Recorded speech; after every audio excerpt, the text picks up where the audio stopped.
everybody. This is 372 Pages We'll Never Get Back. We are, in fact, ourselves back after a eventful last week. We haven't recorded one of these in a while because of vacations and or live shows, but it's the last week in September, and October is approaching, the spookiest of months.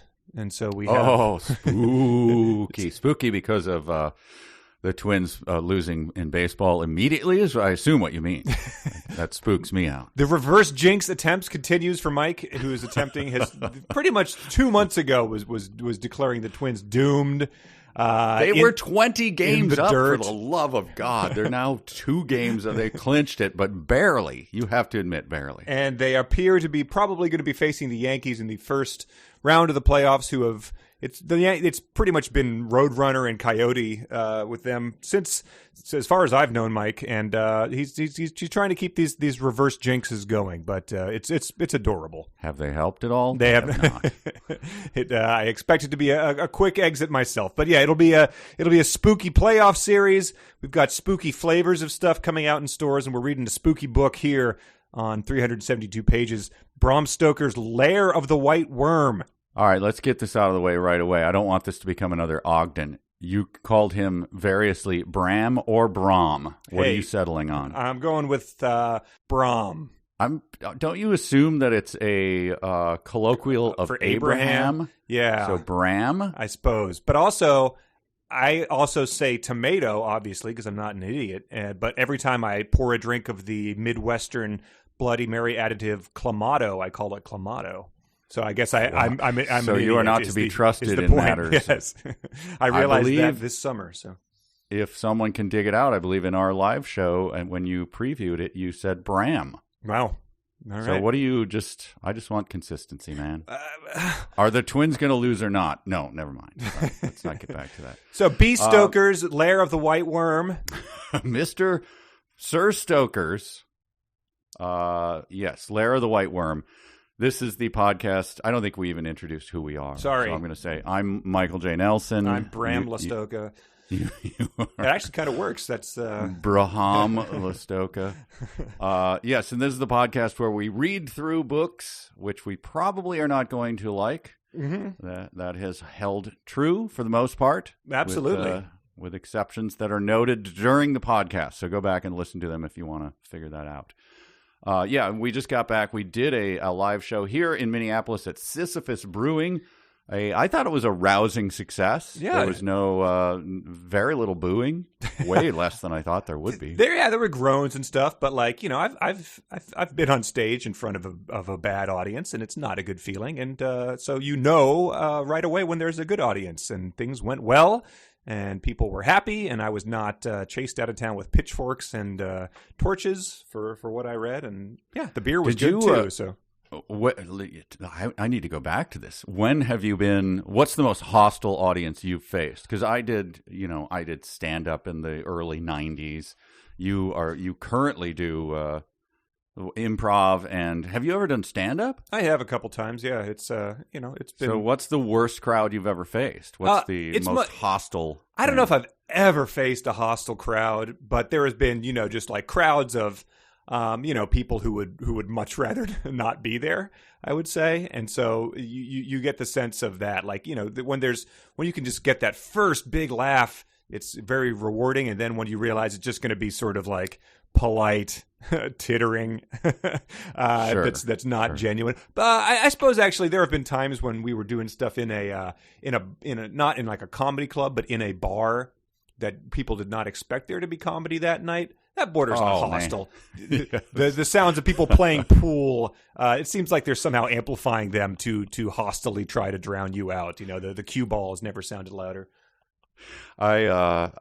Maybe some people listening will know Frank Conniff. Years ago, Frank and I did a show.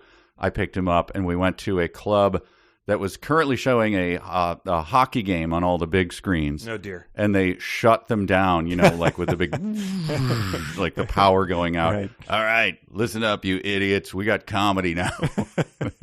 To just rousing boos. And we go to the club guy, like, this seems like a bad idea. Why? What? He's like, hey, you're going on or you're not getting paid. Wow. So we went on, and I believe Frank probably did anti-comedy for 35 minutes to booing and popcorn hitting him in the face. That was probably the worst. Oh, man. I mean, I don't understand that. You're doing fine. Your TVs are on. People are engaged. Why torture your audience? Right. Yeah. And then you come out with your 5 minutes of anti-hockey material, and all hockey fans are mouth-breathing idiots. And so bad timing on that front, too. Yeah, somehow didn't go over. Anyway, let's get to it. Well, yeah. The live show was great. Coming out to the next one. Thanks to everyone who did come. It was a lot of fun. It was, and as promised, there was good beer. I think, Connor, you went with the hazy IPAs. I went with the more, if there's a double or a triple, I'm always on top of that. Mm-hmm. I know I have a crude, dumb palate. I'm a moron, but I still like IPAs. I even bought a listener who made the journey all the way from Fargo with a beer because I said last time I would buy a beer to anyone who showed up in a cow rig T-shirt.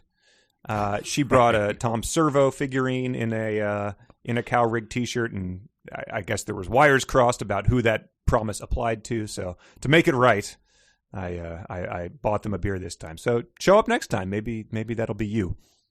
I believe she had a Damn It Boy hat. Oh yeah, the Tom Servo had a homemade Damn It Boy hat. It was delightful. It was very delightful.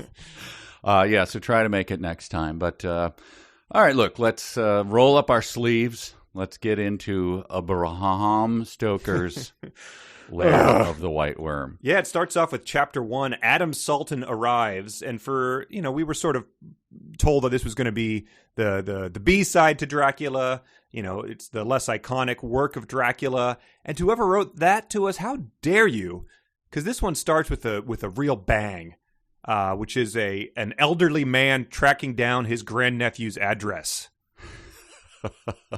Whereas Dracula was correspondences between, I believe, betrothed lovers, this one starts with descriptions of letters between elderly people and their grandnephews.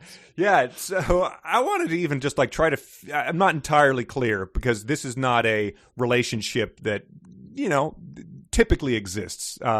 Your great granduncle, is that it? And your grandnephew, I'm trying to figure out who that would be in my life.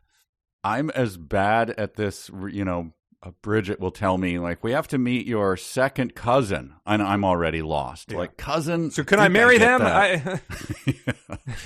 It is a weird mathematics that does not stay in my head. So I have no idea what a grand uncle is. I mean, if I thought for 5 minutes, I might get closer to it, but I haven't even done that. Okay. Well, yeah. So, but the nephew is Adam Salton. He is delighted that this octogenarian has reached out to him across continents and the ocean because he is in England and Adam is in Australia. So the old man writes to him. He says, "I am in hopes that you will make your permanent home here. You see, my dear boy, you and I are all that remains of our race. And it is but fitting that you should succeed me when the time comes." But yeah, we off right away. I mean, there is going to be some hideous racism later in the book, but it's the seeds are sown here, where I guess they are just using the term race is interchangeable with family tree. Our line, our side of the family, exactly. Means our race, which is wait a minute, right. You're expanding that. Before that happens, though, he says something which is noteworthy here. They're talking about Adam was delighted, replied cordially. Some interesting correspondence had ensued. I'm all right, well, let's hear it. Oh no, moving on. Right. There's a lot of that. We're gonna get a lot of that. Yeah, we had a lot of interesting exchanges between the two, and I'm assuming those will be. No, we're back to looking at rocks or whatever. Yeah, for whatever reason, I guess maybe it's because he's used to doing the epistolary type of books. We get a lot of people entering a room and being like, "You'll not believe the amazing thing I just saw." Right. So this is mostly the first, I said before the show, this is a lot of British throat clearing. And maybe this is interesting to people of the time. Like, wait, he got a letter? And then how did he respond? Right. But there's just a ton of, well, I'm going to send you a letter, my boy. Right. And, oh, I'm so delighted that you're sending me a letter now. I've got a letter. And look at that. Oh, maybe I'll meet you someday. Well, I certainly hope so, sir. And that goes on for a couple chapters. I suppose in these days, though, like getting a letter might have been like the second most interesting thing that ever could have happened to you after like living past 40. So it's right. It's it is. You got to consider the context. My favorite. I want to say this. I want to say this right off the bat. I want to be rich enough at say like 80, which I assume this guy is, that my grandnephews are happy to see me. Oh man, because he arrives and he sent a groom hotfoot to his crony, as you do, Sir Nathaniel de Salis, to inform him that his grandnephew was due at Southampton on the 12th of June. Oh my God, he makes a delighted speech when he sees him, which is hilarious. I don't know if you have that written down when he gets into the cab. No, if you got it, I had it. Well, so he's waiting for him. And this is the whole thing. Like, there's a whole setup. Like, maybe I'll spend some time on the ship that he arrives in. Oh, yes. Or maybe he'll come back with me. Yeah. I don't know what my grandnephew will do. Yeah, it says he's as much excited. He's wondering if his grandnephew was as much excited as he was at the idea of meeting so near a relation for the first time. And it was with an effort that he controlled himself. So he's like... this is the first time I got to use my settle down stamp that I was given at our Nashville live show. But yeah, he's just like quivering like a guy in a romantic comedy before his first date. Right. And then so here's how the meet cute happens. Is he's waiting for him at the dock or whatever, and they're like, I wonder if I'll recognize him. And then this dumbass hops into his hansom cab or whatever and goes, how are you, Uncle? I recognize you from the photo you sent me. I wanted to meet you as soon as I could, but everything is so strange to me that I didn't quite know what to do. However, here I am. Glad to see you, sir. I've been dreaming of this happiness for thousands of miles. Now I find that the reality beats all the dreaming. So he hops into the cab and says that. That, yes. And as he spoke, assumed that the four old man... times he'd have shot him in the chest with his pistol that he carried. Yeah, it's an uninterrupted trucking through time style monologue, and it says as he spoke, the old man and the young one were heartily wringing each other's hands. So as he says all that, they're just like pumping him up and down, like, oh man, they're doing the bro handshake the entire time. Yeah, they got an 18 step paragraph. So yeah, it is my octogenarian relatives, lovely people. The level of excitement this guy musters to see them, never have before in human history has this ever happened to the dude in his mid-20s who's just traveled to meet his great grand uncle. I mean, really, when I'm that age, I'll be asking my grandnephews, like, I just installed white carpet, and who are those kids? Get them the hell out of here. I won't be wringing their hands. But we come to learn that Adam, was doing pretty well from himself in Australia. He uprooted what we lead to believe is a pretty comfortable existence to come here and live with an old man who. Is essentially trying to get him to move there permanently. So it must have been rampant pranking or even a style of phishing or whatever, where you could send a letter to someone and get them to move from Australia somewhere. Yes, right. Like, you dumbass, that was me, your old college roommate. Yeah, he pulls the door aside, and it's Smitty from his fraternity days, just being like, ah. You did it. I can't believe you did it. Right. You thought these hand traps were for you? Oh, man. Cackling like a Skater Pain video. But so, yeah, they once they're done wringing each other's hands heartily, things start getting weird. If you were to one who was going to read some of this stuff with an untoward eye, if that happened to be the way you approach these books, you might find some stuff rather funny in these upcoming exchanges. So Adam immediately asks the uncle to spend the night on the boat. that he traveled on, which I guess rather than, just hit the road again since it's been a long day. And the uncle warmly accepted the invitation, and at once they became not only on terms of affectionate relationship, but almost like old friends. The heart of the old man, which had been empty for so long, found a new delight. It was not long before the old man accepted him to full relationship by calling him by his Christian name. After a long talk of affairs of interest, they retired to the cabin, which the elder was to share. Richard Salton put his hands affectionately on the boy's shoulders. Though Adam was in his 27th year, he was a boy, and always would be to his grand uncle.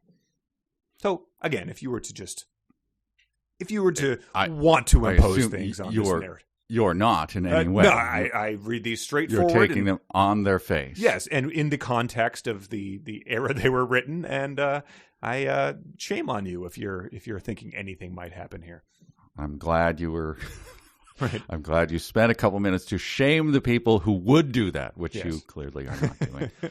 You did, while you were reading that thing, though, after a long talk on affairs of interest, which we have had nothing Right. interesting. So glossing over the interest thing makes me keep going like, let's hear that. Let's hear Right. that. But no. Right. But then it gets to this, and I thought this was funny. It continues if you're going to take your jaundiced look at your gimlet-eyed view of it, go ahead. But the old man's eyes filled and his voice trembled. Then after a long silence between them, he went on, "When I heard you were coming, I made my will." And I just thought even the Adam has to go, "Granduncle, please, why are you making this obvious plot on your life so easy for me? Would you resist just a tiny bit to make this a bit of a sporting challenge for me?" Yes. Yeah. I even gave it enough lead time that they wouldn't immediately suspect you. I started it like a month ahead of time instead of just yesterday. I invented another character who has desires upon my life, and I filed letters with Scotland Yard. So you're in the clear. They also, it goes to great pains to say that he's going to, go to be as familiar to him as to call him by his Christian name, which they immediately throw out the window, and the uncle just keeps calling him boy. He just says, like, "Now, my dear boy, let us turn in. I am glad, my boy. Thank you again, my boy." It's like, okay, like, why call our attention to that if it's going to immediately be thrown out the window? Well, first of all, missing either one or two words there, depending on how you, "damn it, boy," would be the obvious. Depending on how you spell it, one or two words. But then we talk about they're plotting their travel for the next day. And we get a little glimpse of what Adam's life back in Australia was. The uncle says, "I have sent the carriage in which I travel myself. The horses are of my own breeding, and relays of them shall take us all the way. I hope you like horses, because they have long been one of my greatest interests in life." And Adam replies, "Well, I love them, sir, and I am happy to say I have many of my own. My father gave me a horse farm for myself when I was 18. I devoted myself to it, and it has gone on. Before I came away, my steward gave me a memorandum that we have in my own place more than 1,000, nearly all good." So Adam has sort of come out strong with his horse liking here, and there's a so as we said in the intro episode, we're reading the abridged version of this book. It appears to be the most widely circulated, the most widely available one, but there is a unabridged one, and there is an audio version of the unabridged one that I tracked down just so I could see what we were missing. And so this seemed like a good in point just to see if because this is a weird exchange. His uncle is like, I like horses, and Adam's like, "Well, I really like horses." And so I wanted to listen. So there's an audio book of the unabridged one. Yes, yeah. So the unabridged one has an audiobook. I don't know if there's an audio version of this one, but there is. Do you think it is something that maybe more than once we might be dipping into? That might be interesting. I'll, send me a link as well. Sure, yeah, I'll send a link. I might use it in the future at some point. Right. It's just a neat comparison. Like I saw the other day, there was someone was looking at the version of the original song by Lizzo, and then someone looked at the Kids Bop version of it. So they compared the lyrics to those two. So this will be sort of like that. We can look at the unabridged audiobook and just see what got stricken from or redacted from this new version. So yeah. Well, it's good to have that. I'm glad that's a resource, and right. let's get right to it. Let's take a listen. So, these horses are of my own breeding. I hope you like horses. They've long been one of my greatest interests in life. I love them, sir, and I am happy to say I have many of my own. My father gave me a horse farm for myself when I was 18. I devoted myself to it, and it has gone on. Before I came away, in fact, my steward gave me a memorandum that we have in my own place more than 1,000. Nearly all good.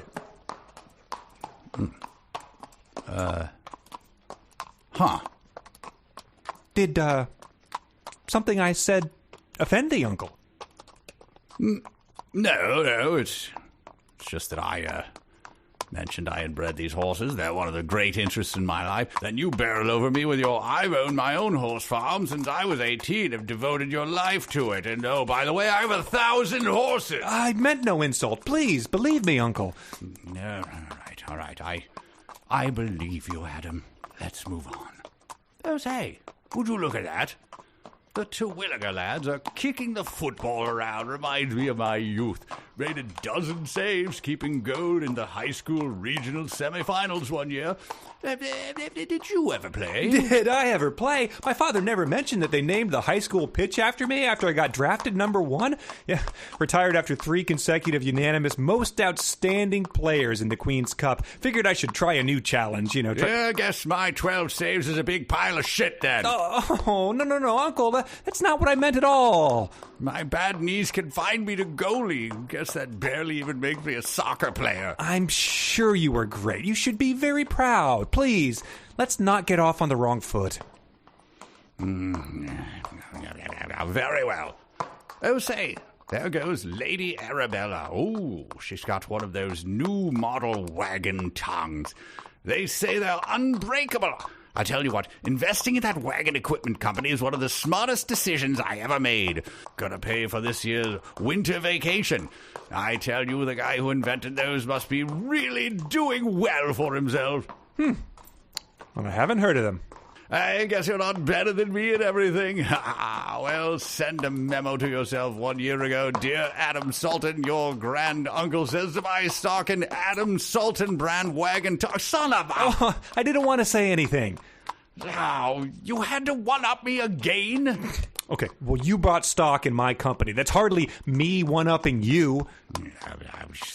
Smug little son. Let's change the subject.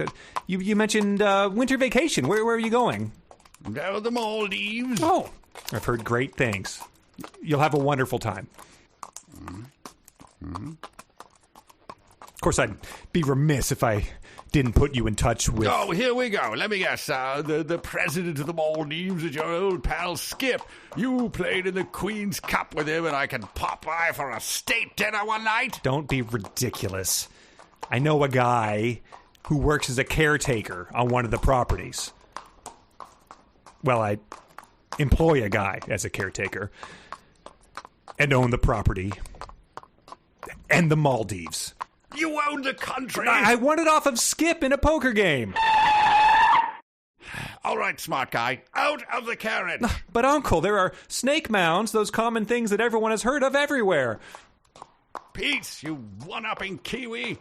Kiwis are from New Zealand. Huh. Kind of lonely without him. Oh, say, a hitchhiker. What's your name, friend? Oolonga. Oh, not interested. I'm racist as hell.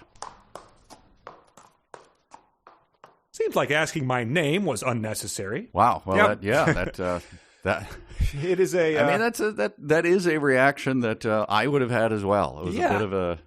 What do you call it? A weird flex? Is that yes, exactly. There we go. Yeah. Because he has 1,000 horses, so he's quite wealthy, and yet he seems unaware of this fact.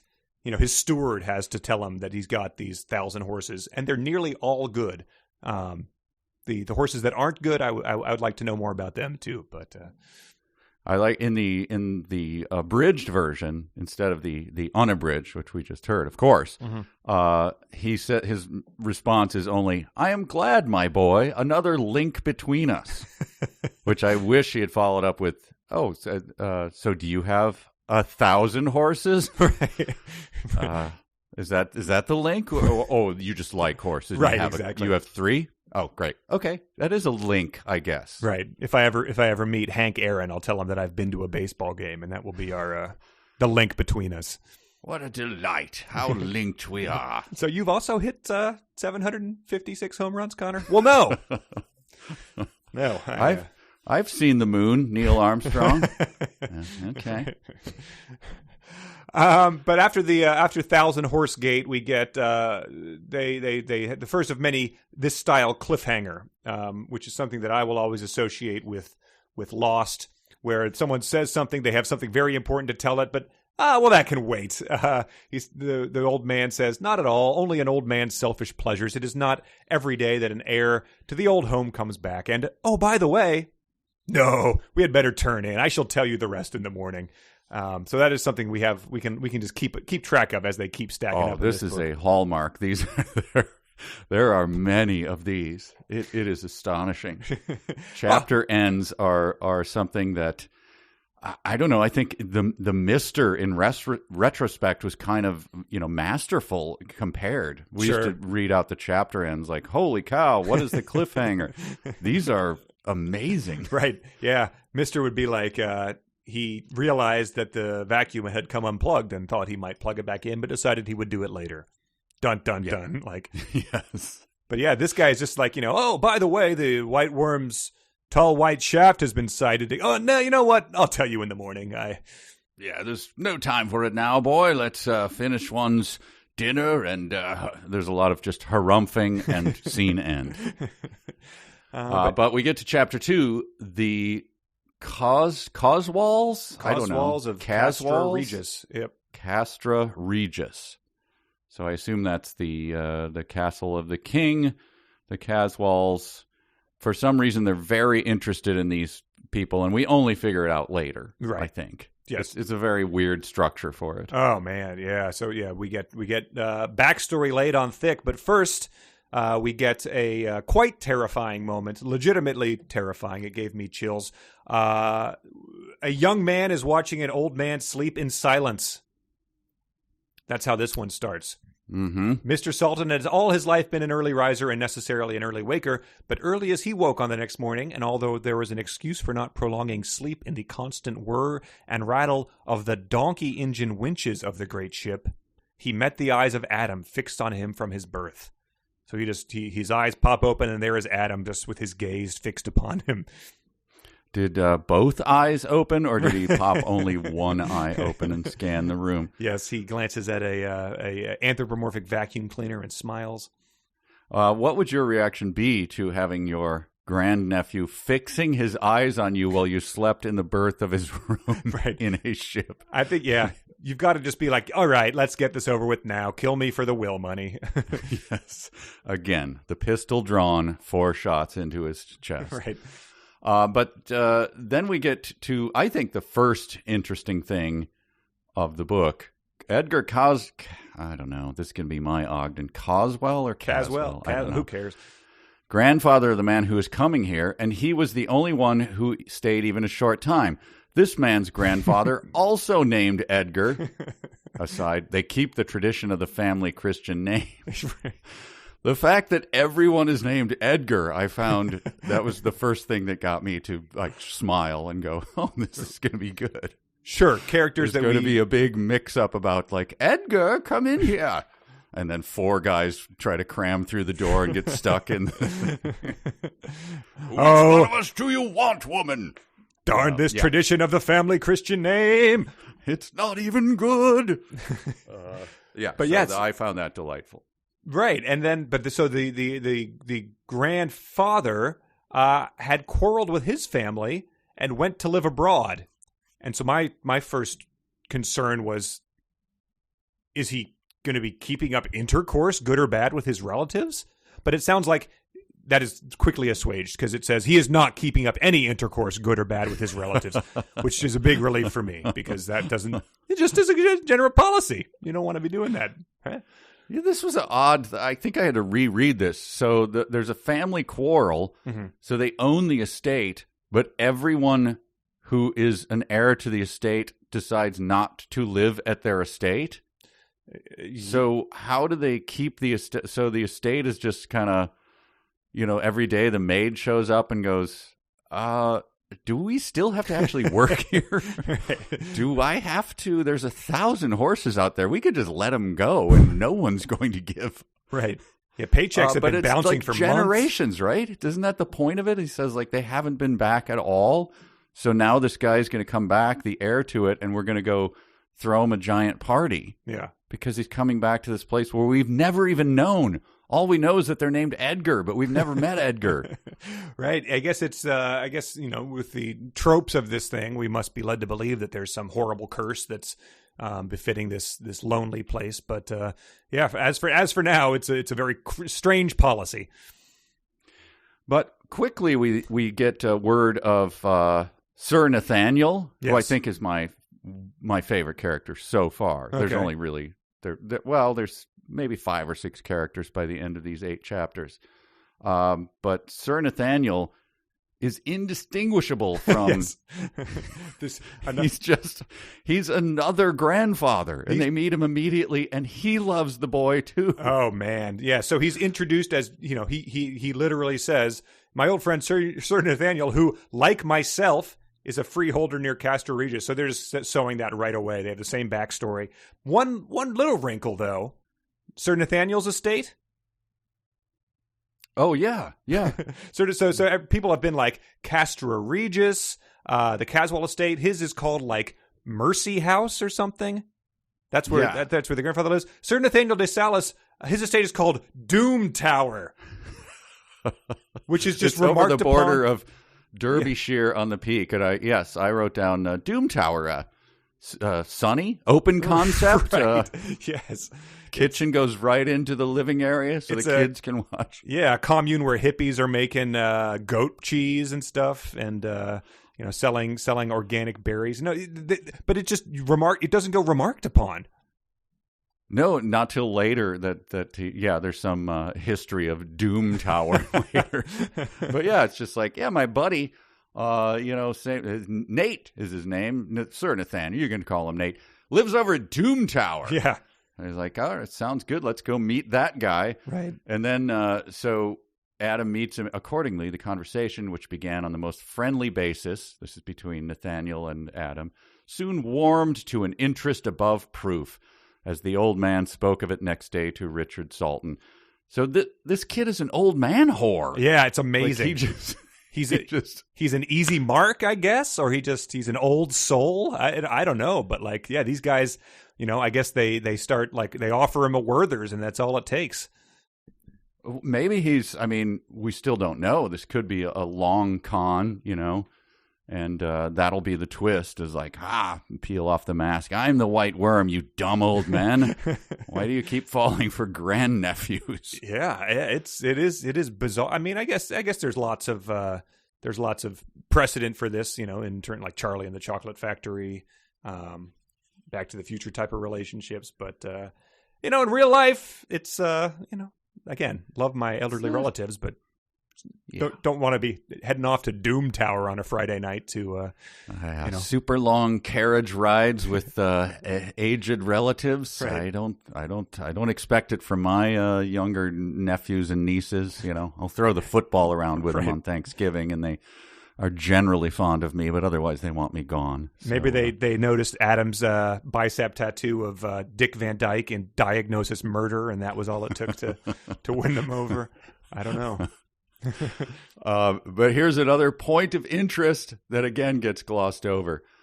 And you referenced it already, the argument. He had one of about 24. Wait, he had one son of about 24. Oh, okay. He had one son who was 24. Mm-hmm. There was a violent quarrel between the two.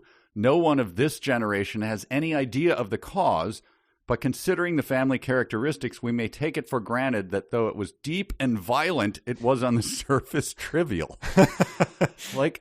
Describe the argument. How did you not ask what this was? Right. Especially, it seemed trivial, but it was obviously deep and violent. How do those things... was it past the salt? And then those are the best kind of pulled? news stories where it's, woman shoots husband about butter or something. Florida man. Yeah. Yes. So this Florida man story gets completely glossed over. It's just, and yada, yada. So they all moved away and no one ever moved back. Right. And no further questions. Yeah, and so he's talking about the Caswalls, and he's describing them. Adam requests the minuter details. So his uncle had talked about them for about a page uninterrupted, and those were not the minute details. But then the Lord of Doom Tower comes up and starts describing them as cold, selfish, dominant, reckless, cold and hard by nature. So like, you know, this is the guy who presides over Doom Tower is saying all this stuff, so you ought to really take that into account. But he's basing this all on paintings he's seen. He says the pictures and effigies of them show their adherence to early Roman type. The thick black hair growing low down on the neck told of vast physical strength and endurance. So they have power mullets or something. I said exactly the same thing. That's whenever I see an old 80s hair band, I'm going, man, that told of vast physical strength and endurance. Right. The mascara talks about their persuasive technique and clear bargaining prowess. Yeah, but it's amazing that the race thing comes in again, because he said they were all this way, that this trait is passed down through the cold, selfish, dominant, reckless of consequences. So if you have a family that does, you're just doomed to it. Right. Doesn't matter then if you're raised in a monastery by kindly monks or something. You know, nope. You're still, I'm still cold and my hair goes to the back of my neck. Yeah. So I'm obviously very strong. The monks in the monastery are like, noticed the boy's neck getting hairier today. I fear there is nothing we can do for him any further. His family burden rests upon his grossly hairy neck. Yes, let's get the daggers, the ritual daggers, and get to the altar. We got to get this over with. But he keeps going about this horrible family that he's assuming a lot from the pictures he's seen. He says, you may assume, Adam, this is all imagination on my part, especially as I have never seen any of them. So it is, but imagination based on deep study. I have made use of all I know or can surmise logically regarding this strange race. With such strange, compelling qualities, is it any wonder there is abroad an idea that in the race there is some demonic possession, which tends to a more definitive belief that certain individuals in the past sold themselves to the devil. So he just sort of makes that leap. Neck hair, therefore sold their souls. Yeah, this happens a lot, and they consistently use logic and thought based, It's like, look, this follows this. There's nothing I can do. Right. He's got hair down the back of his neck. He's a demon. And we have to obviously assume that his race is demons and we have to kill them all. I wish, look, this is logic. Oh, science. Okay. Right. Am I supposed to... This is science, man. Right. The boy comes over to the house and To Kill a Mockingbird, puts too much ketchup on his plates, and Atticus is like, guess he sold his soul to the devil. Yeah. There's nothing we can do, Scout. We have to kill him. Tom waits, sees his neighbor in What's He Building in there, taking the tire swing off the pepper tree. Well, must have sold his soul to the devil. But then he follows up, having sold his soul to the devil, that sort of thing, with yet another one. But I think we had better go to bed now. We've got a lot to get through tomorrow, and I want you to have your brain clear and all your susceptibilities fresh. So it's just one of those casual and good night type of selling your soul to the devil stories. In fairness, they are old men. And, bedtime comes. True. I just had my mother-in-law was in town, and she says outright, like, look, I go to bed at 7:30. It's kind of, it's a comforting thing to know.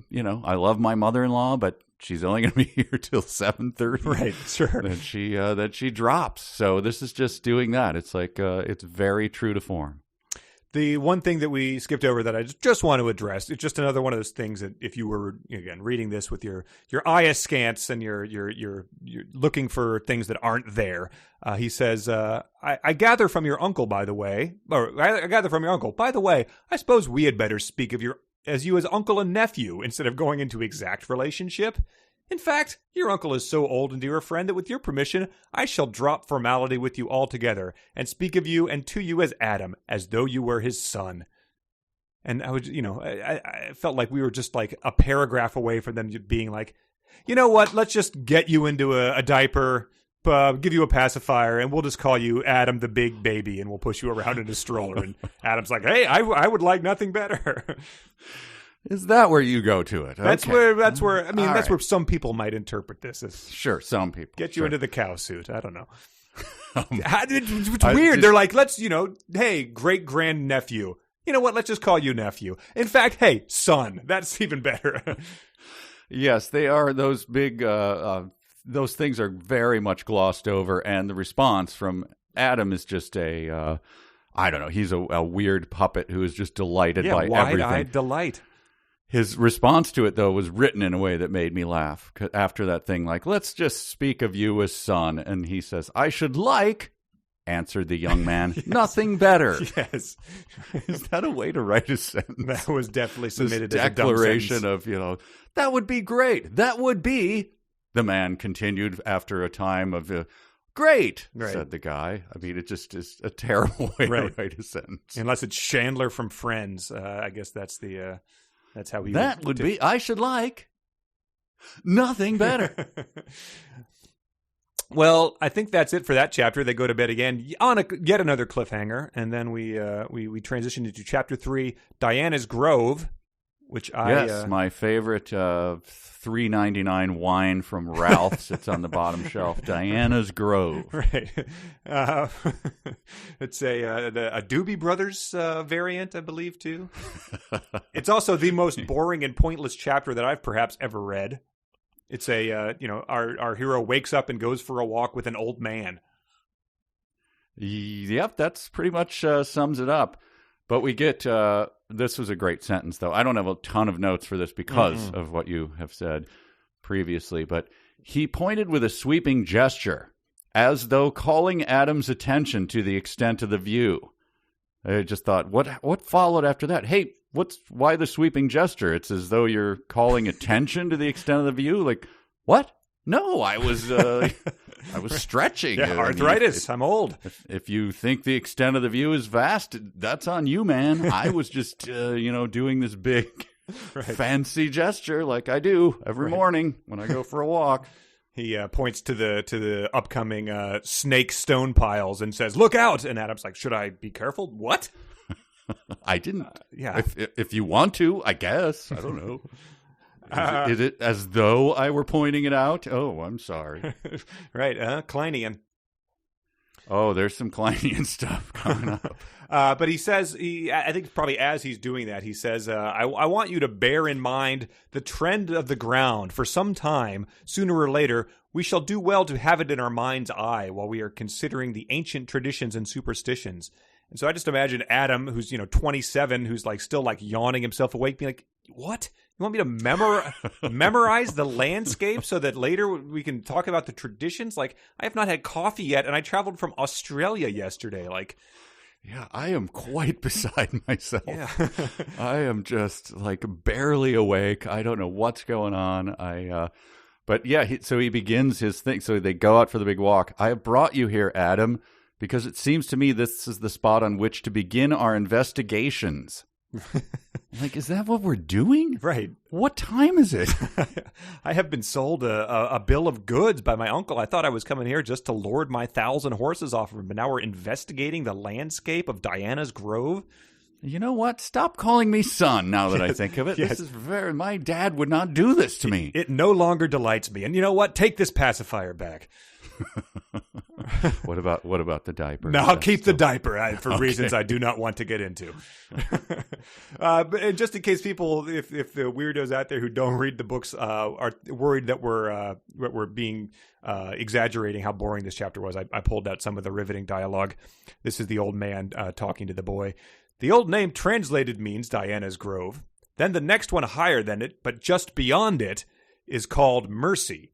In all probability, a corruption or familiarization of the word Mercia with a Roman pun included. We learned from early manuscripts that the place was called Villula Misericordiae. It was originally a nunnery founded by Queen Bertha, but done away with by King Penda, the reactionary to paganism after St. Augustine, blah, blah, blah. So, yeah, we get in those two sentences Roman puns, corruptions of grammar, and Queen Bertha and King Penda's backstory. Yeah, and I don't think those come up again, at least not soon. I think that's just for the reader's interest. That's a little eye candy for everyone. But you do get, Adam does push back a little bit at this when he says, I think it's right after this, he goes, the very heights and shapes and materials, these hills have in themselves the materials of enlightening books. For instance, sir, said Adam, venturing a question. Like, yeah, we knew because there was... Well, look at those hills, blah, blah, blah, blah. There is something ostensible in each of them, and in all probability something unseen and unproved, but to be imagined also. Adam says again, for instance... Yes. Cough, cough, cough. For instance. Get to the point, old man. The guy's like, look, your grandfather and I do not own any of this land. We brought you out here to rob you, and I was killing time. Those aren't even our horses, if I'm to be completely honest. My takeaway here, this is, so we're I don't know what we're getting into here, but later on we've got like a woman who may be a worm. We've got, demons and hypnotizing, but this is the most, to me, the most unrealistic thing in this book. The guy, he's saying, for instance, and the old man says, the history of the castle has no beginning so far as we know. The furthest records or surmises or inferences simply accept it as existing. And so I just found it truly impossible to believe that this old single guy, one, would not have spent every waking hour of his life doing ponderous genealogy research about this castle, and that two, he would not have this horrible, uninteresting story prepared to tell every single person who comes to visit it.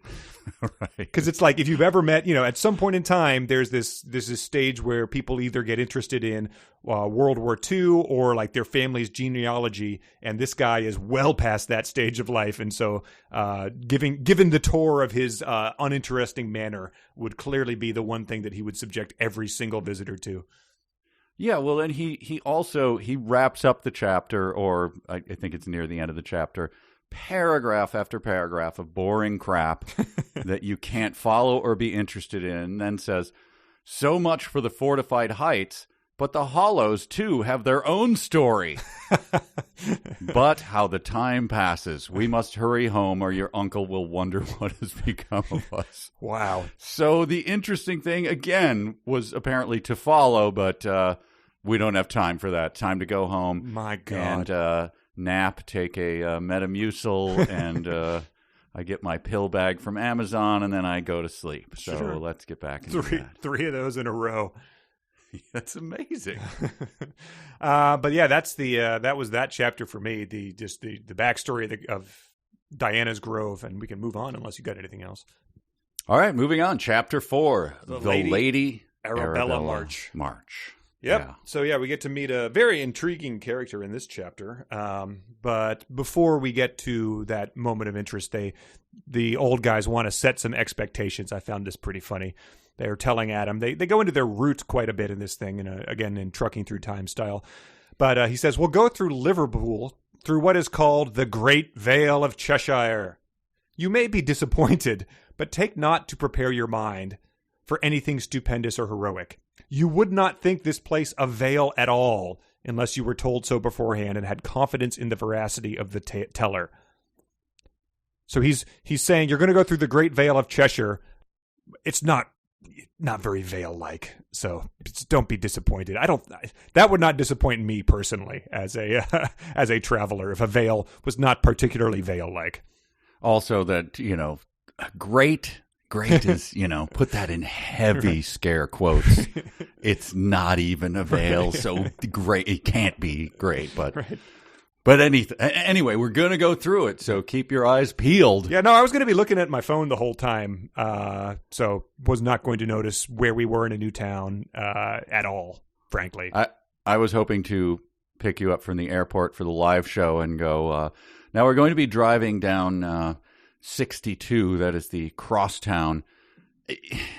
There's nothing very 6 or 2 about it, and it actually doesn't cross town. It's like a east-west, but keep your eyes peeled. Yeah, you were weeping as you explained that to me, that there was not going to be any 6 or 2. I was very... Temper your expectations when I tell you that we're then going to be going up 169 north. Huh? Okay, well, clearly. No, don't. No, I know that sounds so grand, but it's very boring. There is a Petco there, and there's a Target. Actually, it's not a Target anymore. Look, let's just get there. There's a Supercuts. Well, the cuts are mediocre. The cuts are very, yes.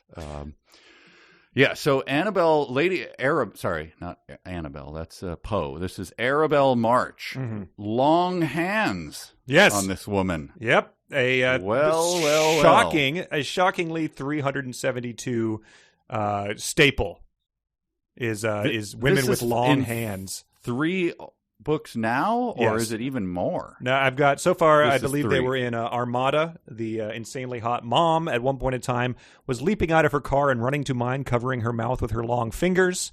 Then we had the Mister. We had Alicia, who was her long, slender fingers hold the knife as she slices open the baked potatoes, releasing wisps of steam. So yeah, the Lady Arabella's hands too were peculiar, long, flexible, white, with a strange movement as of waving gently to and fro. So yeah, I don't know what's going on here, but this is a weird thing. I don't know anyone whose hands are comment worthy for me. I mean, I don't know personally. There are people in history who have them. I guess I knew one guy who was a Swedish farmer who was a neighbor of ours who would shake my hand and nearly crush it, because he just had giant sausage fingers. And sure, but you think of those as like stocky or like sausage-like or meaty mitts. Yeah, those are mitts. But, yeah, I've never known the long, slender. No, it's fingers, always wraiths that come to you in night to menace you from across the room with their long fingers, and it's never a positive. Positive tactic, but we're also we're led to believe that Lady Arabella has some untoward stuff about her. So I guess that checks out with her description. It's not the insanely hot Alicia or the guy in Armada's mom. Yeah, this is a little bit of a backwards thing. I think I thought because she pulls up in a carriage and the carriage has a broken spring on it, and it made me think. Only after the fact of, I guess it's the White Witch in C.S. Lewis's Chronicles of Narnia. Tempting the children with the sledge pulling up and giving them candy and taking them to a white castle. But this woman is just like, hey, I'm broken down. How you guys doing? And then you learn kind of bit by bit that like she's this evil, slender witch woman. Right. Yes, exactly. But that is not apparent to me right away. Was it to you? Well, you didn't pick up on this vivid description. She was clad in some kind of soft white stuff. I guess I should have. Yeah. You're right. So you're therefore, right. yeah, evil incarnate. Evil snake witch. But this you get the long hands are introduced after this very peculiar event happens. Adam gets out. He's going to help her fix her wagon or whatever. He was gathering the tools from which he had been using when he noticed that several black snakes had crawled out from the heap of stones and were gathering round him. This naturally occupied his mind. So, I mean, that checks out, I guess. If snakes had started emerging from a stone sculpture and were circling around you, you might find that occupying your thoughts. But then he notices Lady Arabella, who had opened the door of the carriage, slipped from it with a quick gliding motion. She was already among the snakes when he called out to warn her. But there seemed to be no need of warning. The snakes had turned and were wriggling back to the mound as quickly as they could. All the same, he began to beat on the ground with a stick, which was lying close to him with the instinct of one used to such vermin. In an instant, he was alone beside the mound with Lady Arabella, who appeared quite unconcerned at the incident. So she just glides out of her carriage into the midst of these snakes, who then repel back to their stone mound that they live in. I did not know that snakes made their home in stone, cairns at the side of the road.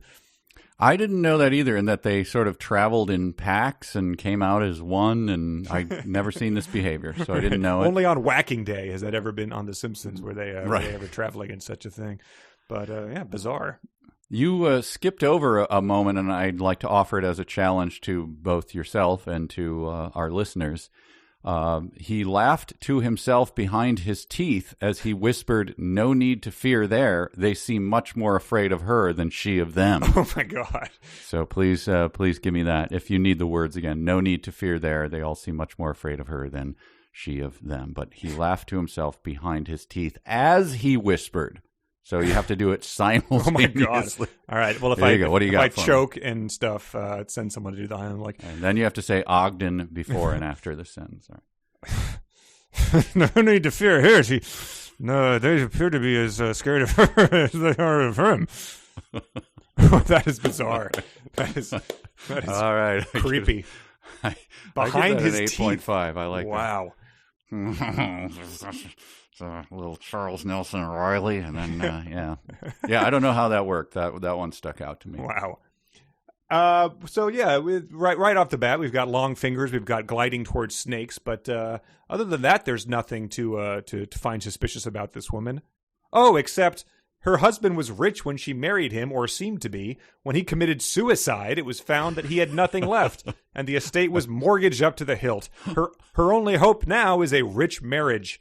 And then it goes on to, Adam is surprised by this, and he says he himself was a rich man. How rich, not even his uncle had the least idea, and would have been surprised had he known. But he did mention his 1,000 horses that he, he was sort of unaware of. Like I would be like, oh, I did have this, copy of this book. I forgot I had a copy of Confederacy of Dunces lying around. Huh. That's what he did with his pack of 1,000 horses. Right. So I think his uncle might have some inkling, that this might be. I think he probably does. And the idea that he's laying it on really thick here is that she is delighted to go see this Caswell, who's going to be, coming for this big party. And so they all meet. No, they go to meet Caswell, which is bizarre, right? Like, yes. They don't really know this guy. So yeah, they they're going to the dock at Liverpool. Yeah. And they go to the landing stage, and this was a funny thing where they bury the lead. The newcomer, this is Mr. Caswell, the guy returning, who had the vicious, deep, ferocious argument that was trivial.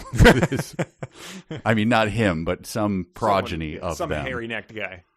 The newcomer received them graciously and said what a pleasure it was to be coming home after so long an absence of his family from their old seat.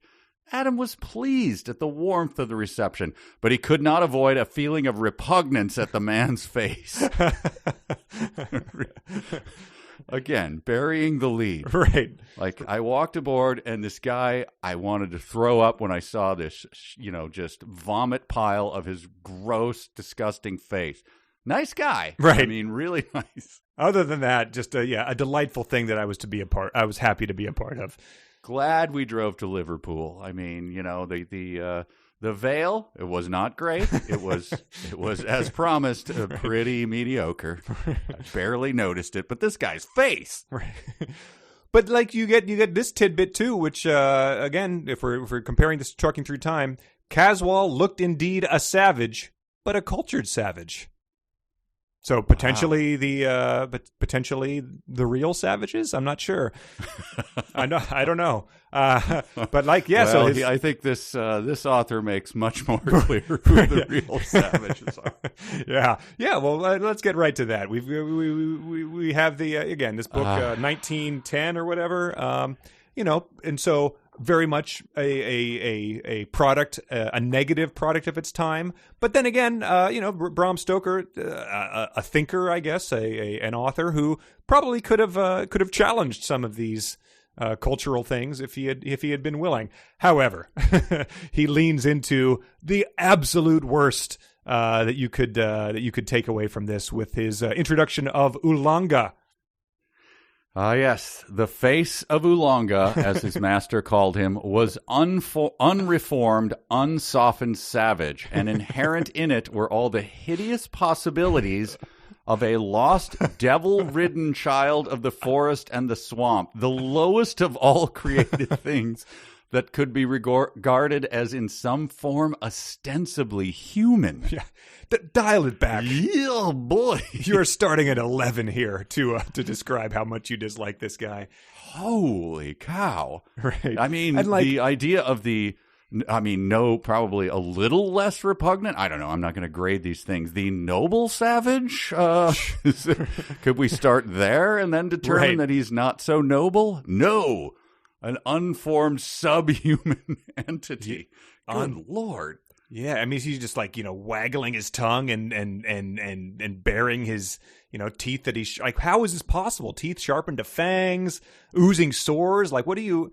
And yeah, again, like you're gonna need to have somewhere to go here because Oolonga not going to come across as a good character. So if this is just him, yawning as he gets off a boat ramp, it's going to be hard to escalate it from here. But he gets right on his hands and knees and starts bowing to Lady Arabella. Again, just another red flag.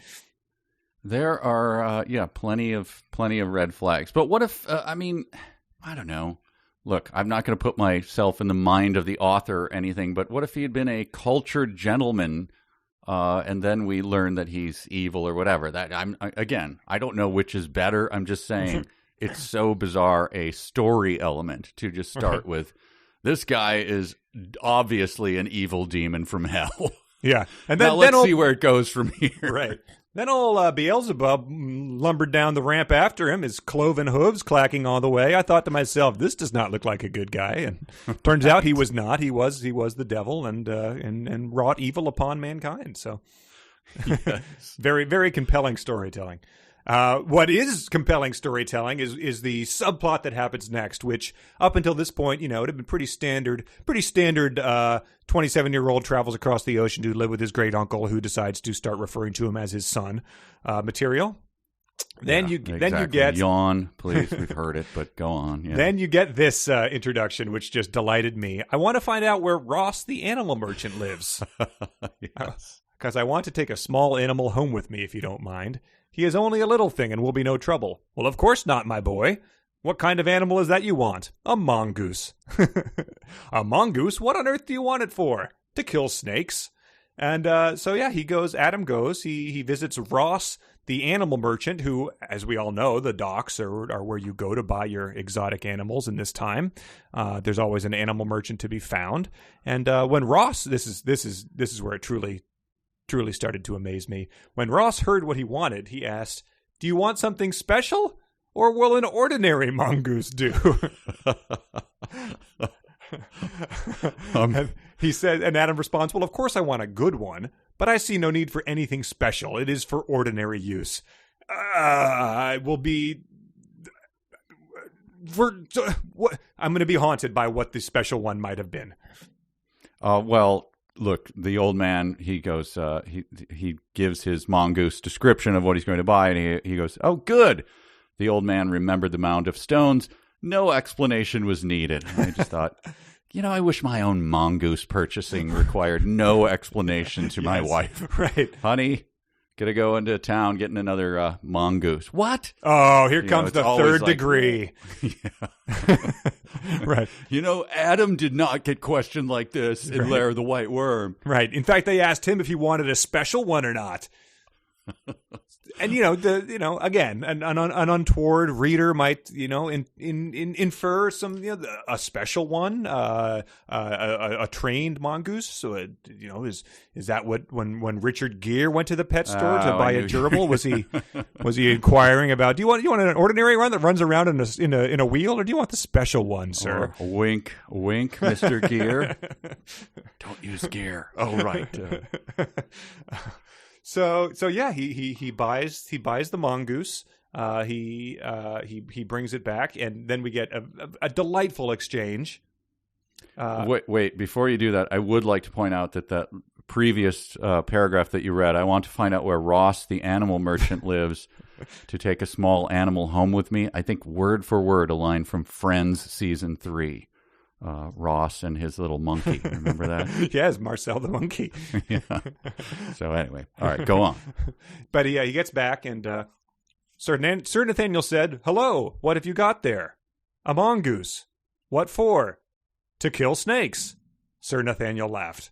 So we just got some. They're just they're like father and son at this point in time. Just these familial exchanges. Everyone's in a good mood, buying mongooses, laughing. Oh, my boy. Of course you're buying a mongoose. Right. You don't mind if I stop by the mongoose dealer? Why would I? Stop even explaining it. Right. And then we get we get another one of these things where it's have you heard by any chance heard the other name which was given long ago to Lady Arabella's place, Diana Grove? "No, sir. It was called..." "Oh, look here. This subject wants a lot of talking over. Suppose we wait till we are alone and have lots of time before us." So they're... This is an absolute trope of this book of just like, let's put a pin in it. Let's go to bed. Right. That should wait till breakfast. Have a nap, son. Your mind isn't quite right. It just goes on and on. Yeah, it's like the old Batman serials or something. Just we'll or a soap opera. We'll advance this story as opposed to how any normal human being would. We have to parcel this out after over one episode a day, so we can't reveal too much at one time.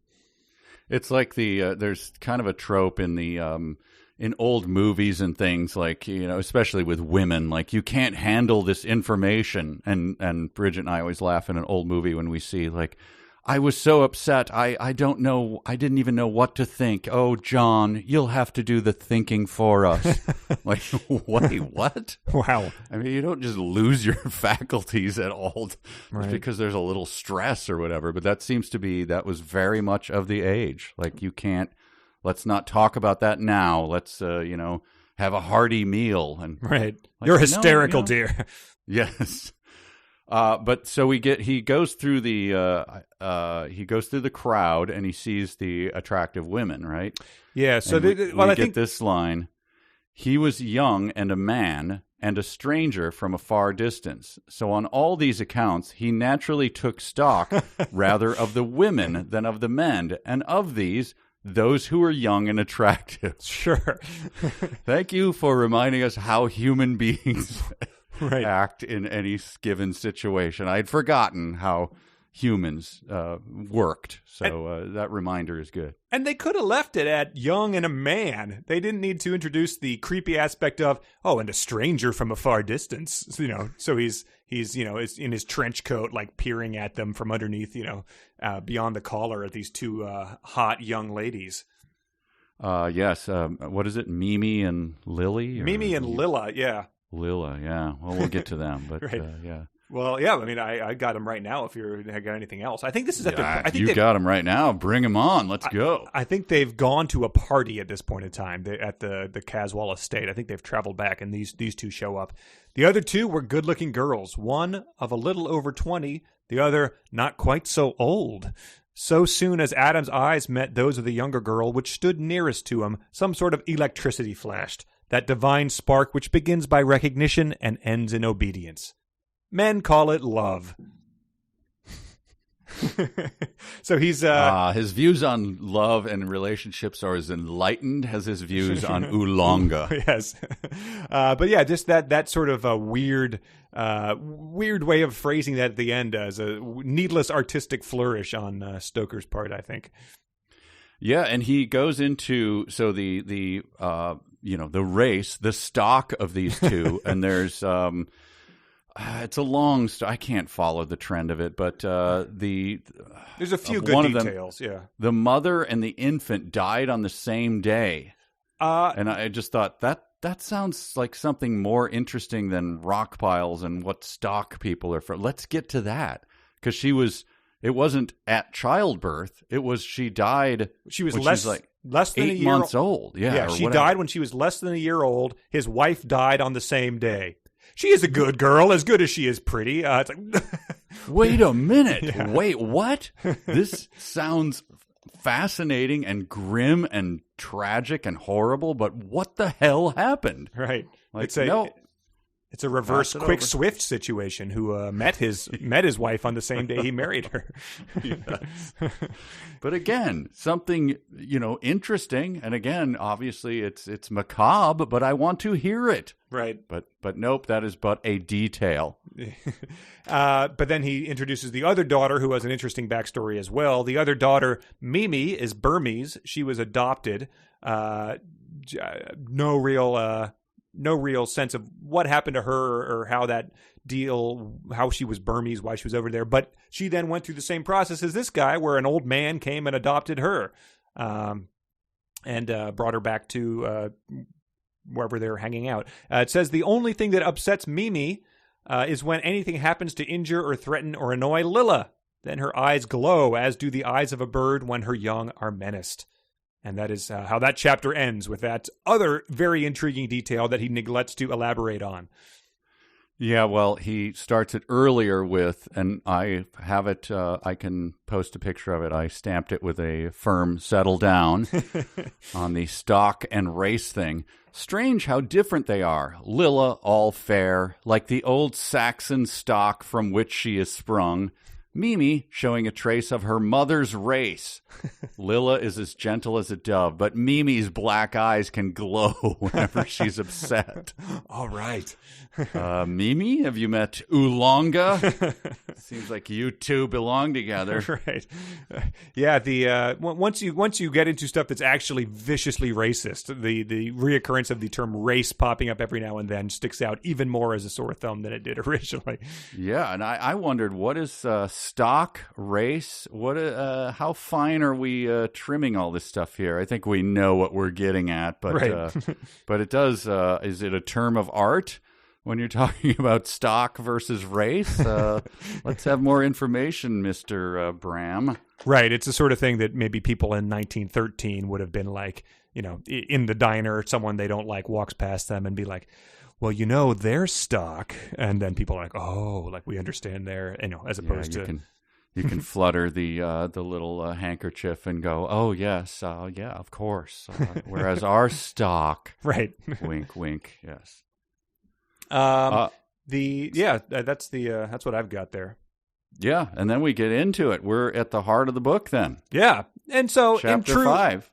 Chapter 5, The Lair of the White Worm, or the White Worm, but in true Bram Stoker fashion, let's just mention that there's something interesting coming and then take a break to read some fanfic. And now I bet they bitching cause my flow switching, trying to tell me what to write about some fan fiction. Can't they just be happy? All right, so earlier in the week, a listener named Lucas had compiled statistics pretty much about all the real or fanfic segments we've done. He went back and listened to them all and wrote down the hit rate, which was like something like 56% or something.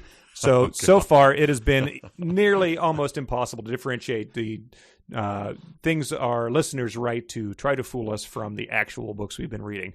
Will that hold up in this book? I don't know. This one's pretty distinct. Lucas did that? Yes. He listened to all of them? Oh, Lucas, thank you so much. I admire my boy. Is it okay, Lucas, if I call you my son? Yes. Would that be all right? Lucas here is the diaper and pacifier. You can join us on our cruise. And I feel a deep, deep connection with you, Lucas. And look, it's not a great veil, Lucas. Why are you putting that on me? But anyway. I see Lucas has unshared the documents, deleted his Google account and Twitter presence, and changed his email already.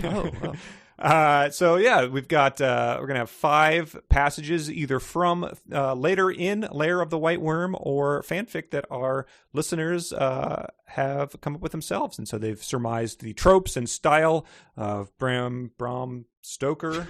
And are trying to Caswell Stoker, I don't know, Ogden Stoker, Bram Stoker Joker, Midnight Toker, and they have come up with these fanfics, and so you're going to guess after each one whether it is real or fanfic. Let's start with number 1.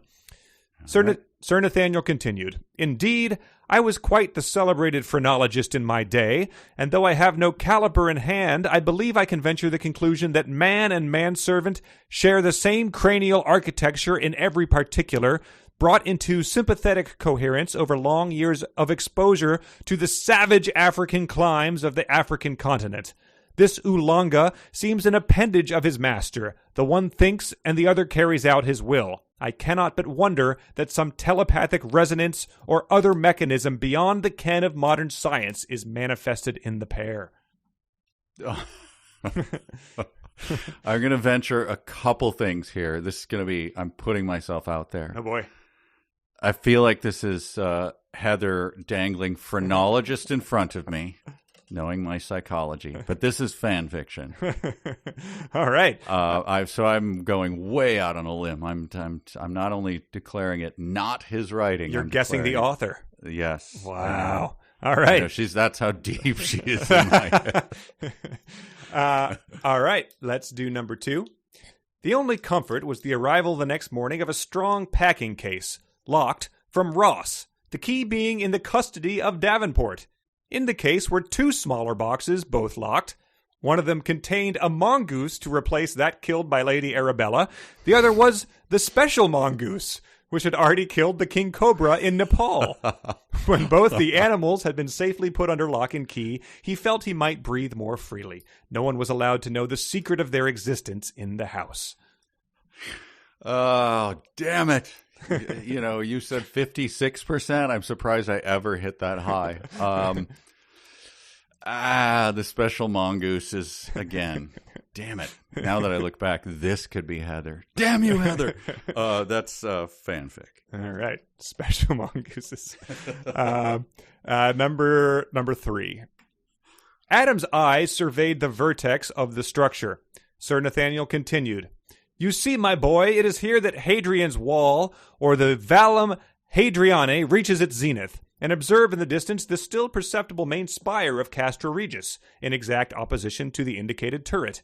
Indeed, it is to be surmised that the presence of Castra Regis in some way discouraged the further advance of the Roman legions." Hearing this, Adam pondered how the otherworldly presence alluded to by Mr. Caswall might have dissuaded further legionary encroachment into the seemingly open vale.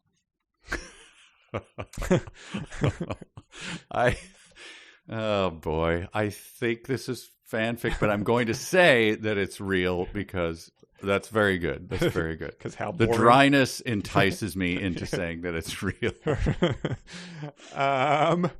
Let's see. Number 4, we have Adam's heart was in rebellion, yet he waited with quieted limbs for an opportune moment to interrupt. He was determined to withhold all evidence of his agitation from the diners at Lesser Hill. To all, most especially Caswall's men, he must appear unconcerned and bored. The black elemental gaze had fixed and held him from the moment Adam had entered the parlor in search of help. Presently, Sir Nathaniel gave him his opening, and Adam availed himself of it. "The worm has been seen abroad, and I fear for Mimi, who has gone absent in search of her cousin."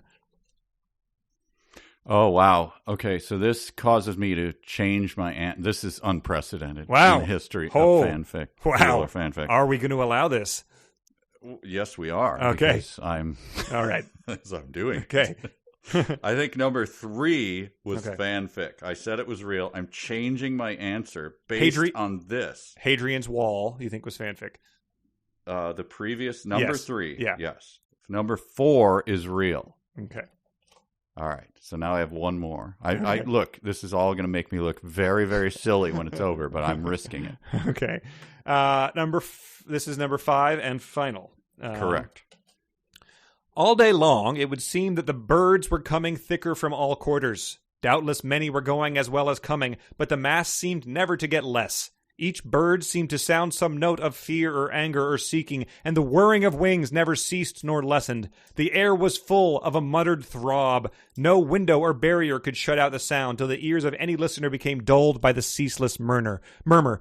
So monotonous it was, so cheerless, so disheartening, so melancholy that all longed, but in vain, for any variety, no matter how terrible it might be.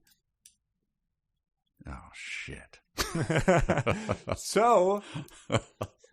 Well, look, I write what I write. I think that was real, too. You think there's going to be a birdemic later in the book? I don't know. It's, it must be easy, Mr. Fan Fiction, Mrs. Fan Fiction writer, to just write down this stuff and laugh and cackle. Imagine being in my spot. Wow. Sorry, go ahead. I shouldn't have told you the hit rate. The 56% might have got to you. What would you have said your hit rate was going into this? I would have thought 43. So Oh, okay. I actually feel pretty good. This is you feeling good then. All right. Well, let's get to it. Number one, you that was the one about phrenology. You thought that was fanfic written by Heather. It was fanfic, but written by Richard. Oh, Richard, you are. I know Heather, sir, and you are no Heather. But no, that was great. Number two was the arrival of the 2 boxes, one containing a mongoose, one containing a special mongoose. You said fanfic. That is, in fact, real. God! So mongooses, which wait. The classifications of mongai are major, big plot. Major plot point.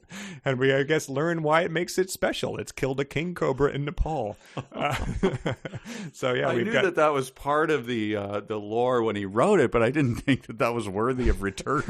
Oh, it's going to be amazing. I cannot wait. I went searching for fanfic, and I was like, well, we've just got to see if mongooses turn up again. And mongooses were like 25 more times other than what's been mentioned. So we've got that to look forward to. We have number 3. This is the one that you switched. You thought was real when it was fanfic. The one about Hadrian's Wall. It is indeed fanfic. You were correct. Okay. Fanfic by Tom H. Then we have number 4, which you deemed real after you heard it. The worm has been seen abroad, and I fear for Mimi. You thought it was real. It was fanfic by Marie. Right. Okay. And then we have number 5, the birdemic, which is happening. That is real, as you said. I guess that was a little bit of a tip-off, because why would any lunatic fanfic writer just start talking about a birdemic without knowing that was coming? So, well done. 3 for 5. 3 for 5, I think just barely keeps me above water. It'll keep the percentage up there. But, yeah, I always like when these reveal of things to just absolutely look forward to in the upcoming passages. So it is stunning. And when can we do a switch up where I just do it to you? Because anytime you want to go through the emails, right, you're more than welcome. I will. This is, you have to feel the pressure of it at some point. Sure, we'll do that for next week. All right, sounds good. Okay. Yes. All right, we're on to the white worm. Chapter this is 5, the heart of it. Yes. Yeah. Shockingly, I have I think the fewest notes about the chapter called The White Worm. Well, yeah, because we get sort of this this weird Stoker-esque description of this is where Adam, essentially he enters the parlor where his grand uncles are sitting around smoking their pipes and eating walnuts. And no, they're the after dinner over walnuts and wine. Right? Yeah, I get. Yeah, sure. Remember, you were here right. last week. Right. We had a nice dinner here, and remember? Trotted out cracking the walnuts when we had the wine after dinner. Remember, you were looking at that bottle of wine the whole time we were eating dinner, going, yeah. Should I? And I was like, no. I slapped your hand a couple times. I was looking at it like Wait a hawk for the looks walnuts. like a pigeon. Yes. Well, yeah. So that of course struck me as ludicrous and hilarious. And then I was like, oh, I guess that's where soup to nuts come from. That these stupid old people 100 years ago would eat nuts after their dinner before good desserts had been invented, I guess. So I was, that definitely stood out. And, I think we've improved on that. Now we have a hostess snowballs. It reminded me of the, I don't know, why am I even asking this? I'm sure you did not see the Laurel and Hardy movie. Nope. The biopic of the two, which was it's actually pretty good. It's new if you like Laurel and Hardy, which I know you do not. So yes. don't skip it. But sure, a famous bit of theirs was he's in the hospital in traction from something that Stan Laurel did to him. So he's in full traction, and he brings him a gift, and he brings him hard-boiled eggs and walnuts, and that is the big joke. So They replayed that a lot in the movie. That was like their bit that they did, but it reminded me. That's of funny. Yeah, sure. Yeah. So I'm imagining they're sitting around like they're cracking these walnuts because pre-shelled walnuts didn't exist. So that's where our hero finds him as he enters agitated about an interesting incident that we get to hear about secondhand. He enters. He's all worked up about Mr. Caswall. He calls him a stupid ass, which is funny. And he says, "I can hardly explain." He's upset because Caswall is horning in on his horniness towards Mimi and Lilla. "I can hardly explain. I can only say that he looked like a hawk and she like a dove. And now that I think of it, that is what they each did look like, and so look like in their normal condition." Which I guess I just burnt it, but that was one of my dumb sentences of the week. He says they look like a hawk and dove, and then upon saying that, realizes that is what they look like, and that's what they usually look like. So he's a moron. Wait, is that sentence that's in The White Worm and not, I don't have that one written down, and not in the next chapter, The Hawk and the Dove? We get several descriptions of this event. It was so monumentous when it happened that you'd think we would have maybe seen it in real time, but no, we get secondhand and then recounting of the secondhand. It's bizarre because I thought that, wasn't he into, he's into Mimi, right? Yes, he wants to take her voyage. I set you up for that. Yes. But he's really upset that he's staring at Lilla. Yes. But as we learned, I guess you just feel, yeah. As last chapter, the only thing that upsets Mimi is when anything happens to injure or threaten or annoy Lilla, then her eyes glow as do the eyes of a bird when her young are menaced. Well, we know why, because of her stock. Am I right? So Mimi's eyes glow like a bird when Mr. Caswall, the hawk, looks at Lilla as if she is a dove. So if that's not straightforward, I don't know what to tell you. And there's a birdemic coming up, so this will all make sense. But so we start to get explanation. I think we're in the drawing room again, right? We're just sitting there talking to old men again. Yes, yeah. And we get this. So I want you to, Connor, this is another challenge to you. And next week you'll have the fanfic, a real challenge. But right now you're going to take this one. Okay. Tell me what you know of either of these well-known legends. Okay. Here are the two. The well-known legend of the Worm Well of Lambton Castle. You want to take that first, or you want to think about that while I give you the second one? I think that's the one where Ricky Tiki Tembo Nosa Rumbo Charibari Ruchi Pipri Pembo, his brother fell down the worm well of Lambton Castle, and he had to run back. That is wrong. Let's move on to the Laidley Worm of Spindleton Heugh near Bamborough. Oh. Your thoughts? I mean, the Laidley Worm. He's the one that he drives around Busy Town in an apple. That's right. Richard Scarry's. Okay. Yes, you got 1 out of 2. Not bad. You're at 50% for the very well-known legends of worms, which I find this whole chapter hilarious because of so you name your book The Lair of the White Worm. Right. And everyone has their, we all know what a worm is. Sure. So stop, okay, enough said. It's a worm. It's white. I get it. I've seen worms. No. This is from the old Latin where worm means something else. Unbelievable. There's like a paragraph explaining, no, I'm sorry. I called my my horror book The Chipmunk of Chesalteague Pike. And no, chipmunks, they used to be these terrifying creatures with huge teeth. You're thinking of a little squeaky thing that runs through the yard with the adorable ears? No. Hilarious. I thought. Oh, it's amazing. It's like, it's hard not to imagine Norm Macdonald just, hey, it's what I've always thought Dracula was missing. Worm taxonomy.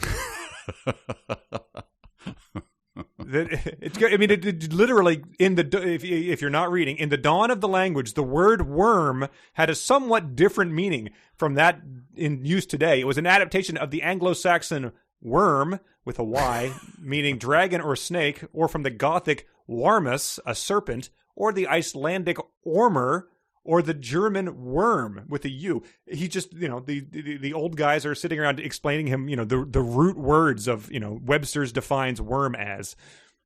But also, it was this or this or this.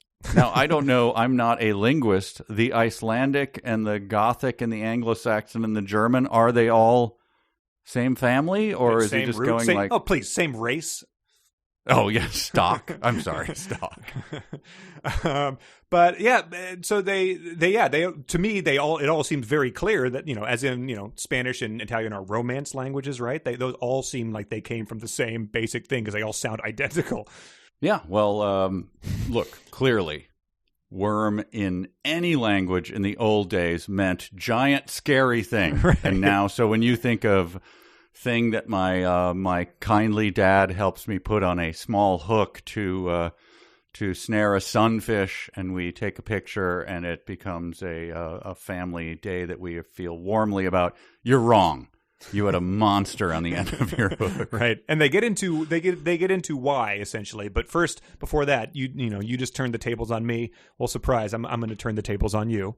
What? It says so. We talked about those great legends that we're all familiar with, but now we get this. In both those legends, the worm was a monster of vast size and power, a veritable dragon or serpent, such as legends attributes to vast fens or quags. So what's your favorite fen legend? And then what's your favorite quag? Just, it's unfortunately on the spot. It's hard to pick, Unfortunately, I know what fens are. Damn it. Because of, but I only learned it probably in my 20s because it is a regional thing in England, like a vast flooded place.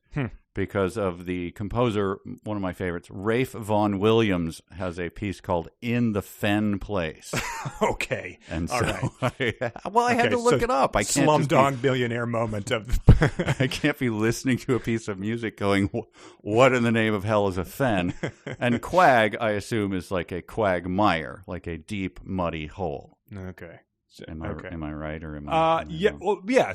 So all the legends about deep, muddy holes that we're all familiar with. Well, I've never heard any legends about them. I've heard the fact that you probably shouldn't, step into a deep, muddy hole. But That's about all. That's the only legend I know of it. Well, so they do get into that, I guess, and it makes sense bearing this out because they start talking about holes of abysmal depth that are sort of all over, I guess, this countryside. And then the uncle says there must have been places and conditions which made for greater longevity in these big holes, greater size, and greater strength than usual. So the uncle is essentially saying, look, there are a few big holes around here, therefore giant worms. Yes, therefore antediluvian monsters must be in them because they are deep. So I guess if you are, you've seen the kids on the beach where they just dig a deeper and deeper hole. Mm-hmm. So if the kid digs just deep enough, monster, obviously, will somehow find its way in there. Yeah, so the uncle is pretty much presenting these things. He says they're legends, but he's like, it's like your uncle at the Thanksgiving table is presenting a conspiracy theory. I think there's something to this. Every legend has some little kernel of truth at the beginning of it, like the way that stocks and races were formed. You know what I'm saying? Right. That's when you get up from the walnuts and leave your uncle at the Thanksgiving table to go watch football. Yes, but look, he has a lot of backing information for this. Oh man, I remember meeting a distinguished man in India who had the reputation of being a great shikaree, who told me that the greatest temptation he had ever had in his life. Yeah. What I'm already thinking like, oh my gosh. Yeah, he was leave your wife and children for someone you saw in a movie. Yeah, he was at his friend's house and there was a valuable object that he easily could have taken and got away with and sold to live comfortably, but he decided not to do it. Walked to the back of a building and saw an unguarded truck, loading in the bank bags, and thought to himself, God. I'm struggling to make it, and my wife is, she's got a lot of pressure on me. This would really take off the... No, it's not that. It was to shoot a giant snake, which he had come across in the Terai of Upper India. He has lived the most temptation-free life of a saint up until this point. He was on a tiger shooting expedition, and as his elephant was crossing a nullah, as our elephants always do, it squealed. The elephant or the tiger, the elephant, or the snake. I don't know. I'm assuming it's the elephant. He looked down from his howdah and saw that the elephant had stepped across the body of a snake, which was dragging itself through the jungle, which I thought was a deep insult to the snake. Like, I am moving through the jungle, you a-hole. Right. I'm not... Yeah, I've gained a little weight, but I'm not dragging myself. He's not a Far Side guy in the desert, in search of the next oasis. Right.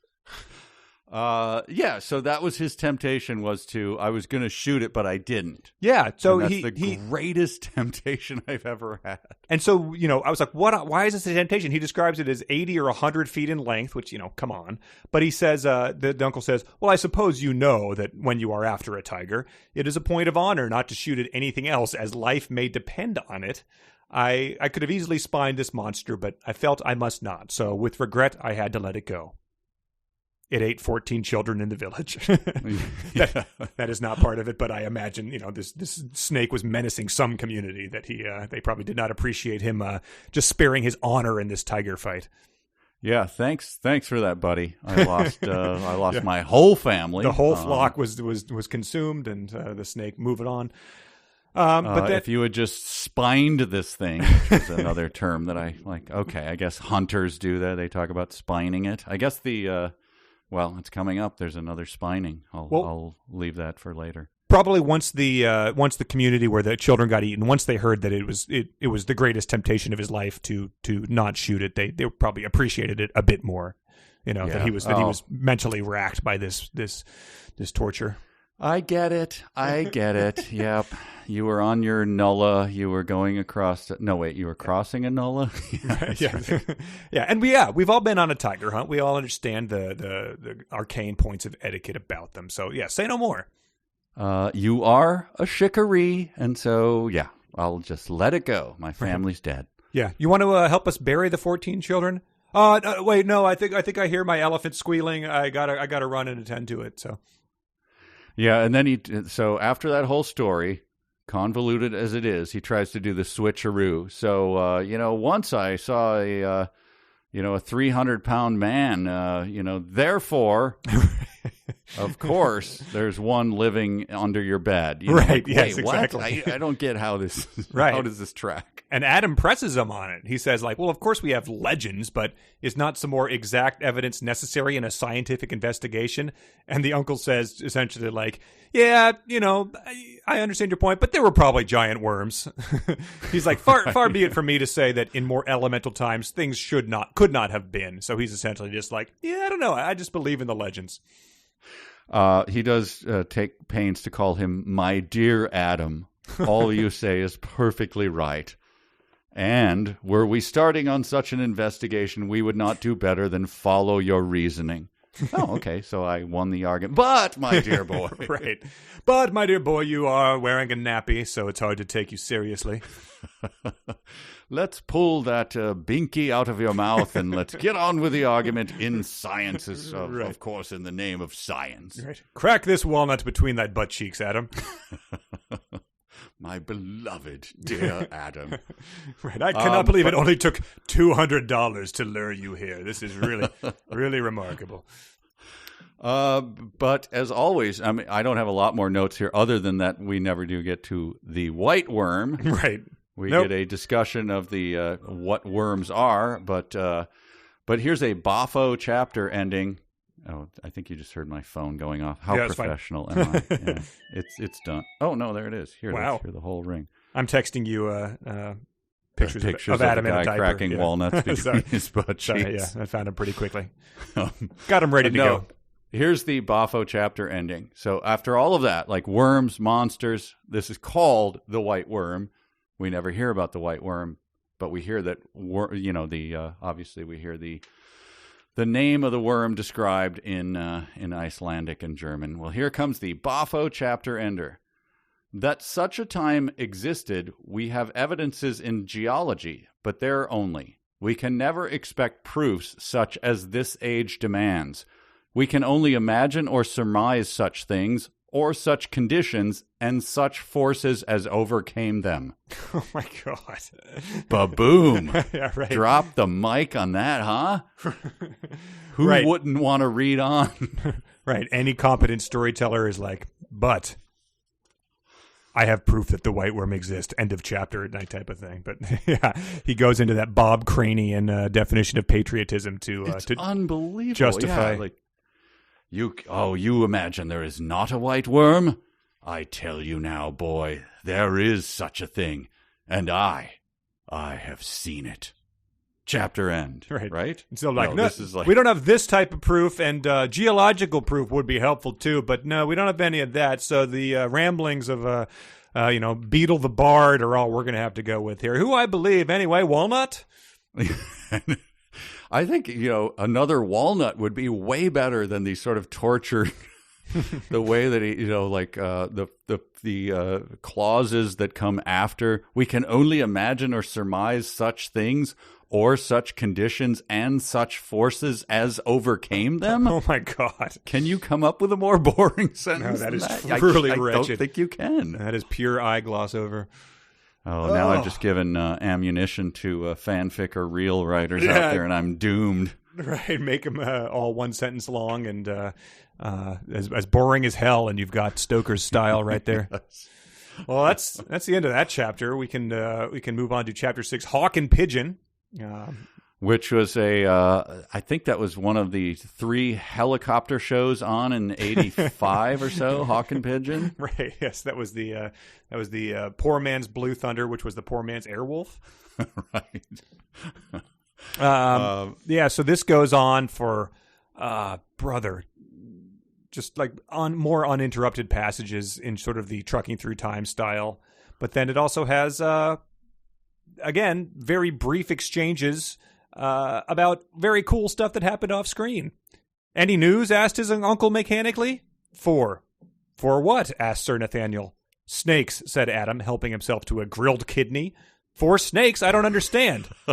Mongoose, said Adam, and then added explanatorily, I was out there with the mongoose just after 3. So he went out with the mongoose to kill snakes. We don't get that. We instead getting him coming in and just demurring about that fact as he reaches for a grilled kidney, which is an all-time great stage direction. I'm not going to lie. That is one of my favorites, up there with said the robot pimp. I mean, as he reached for a grilled kidney.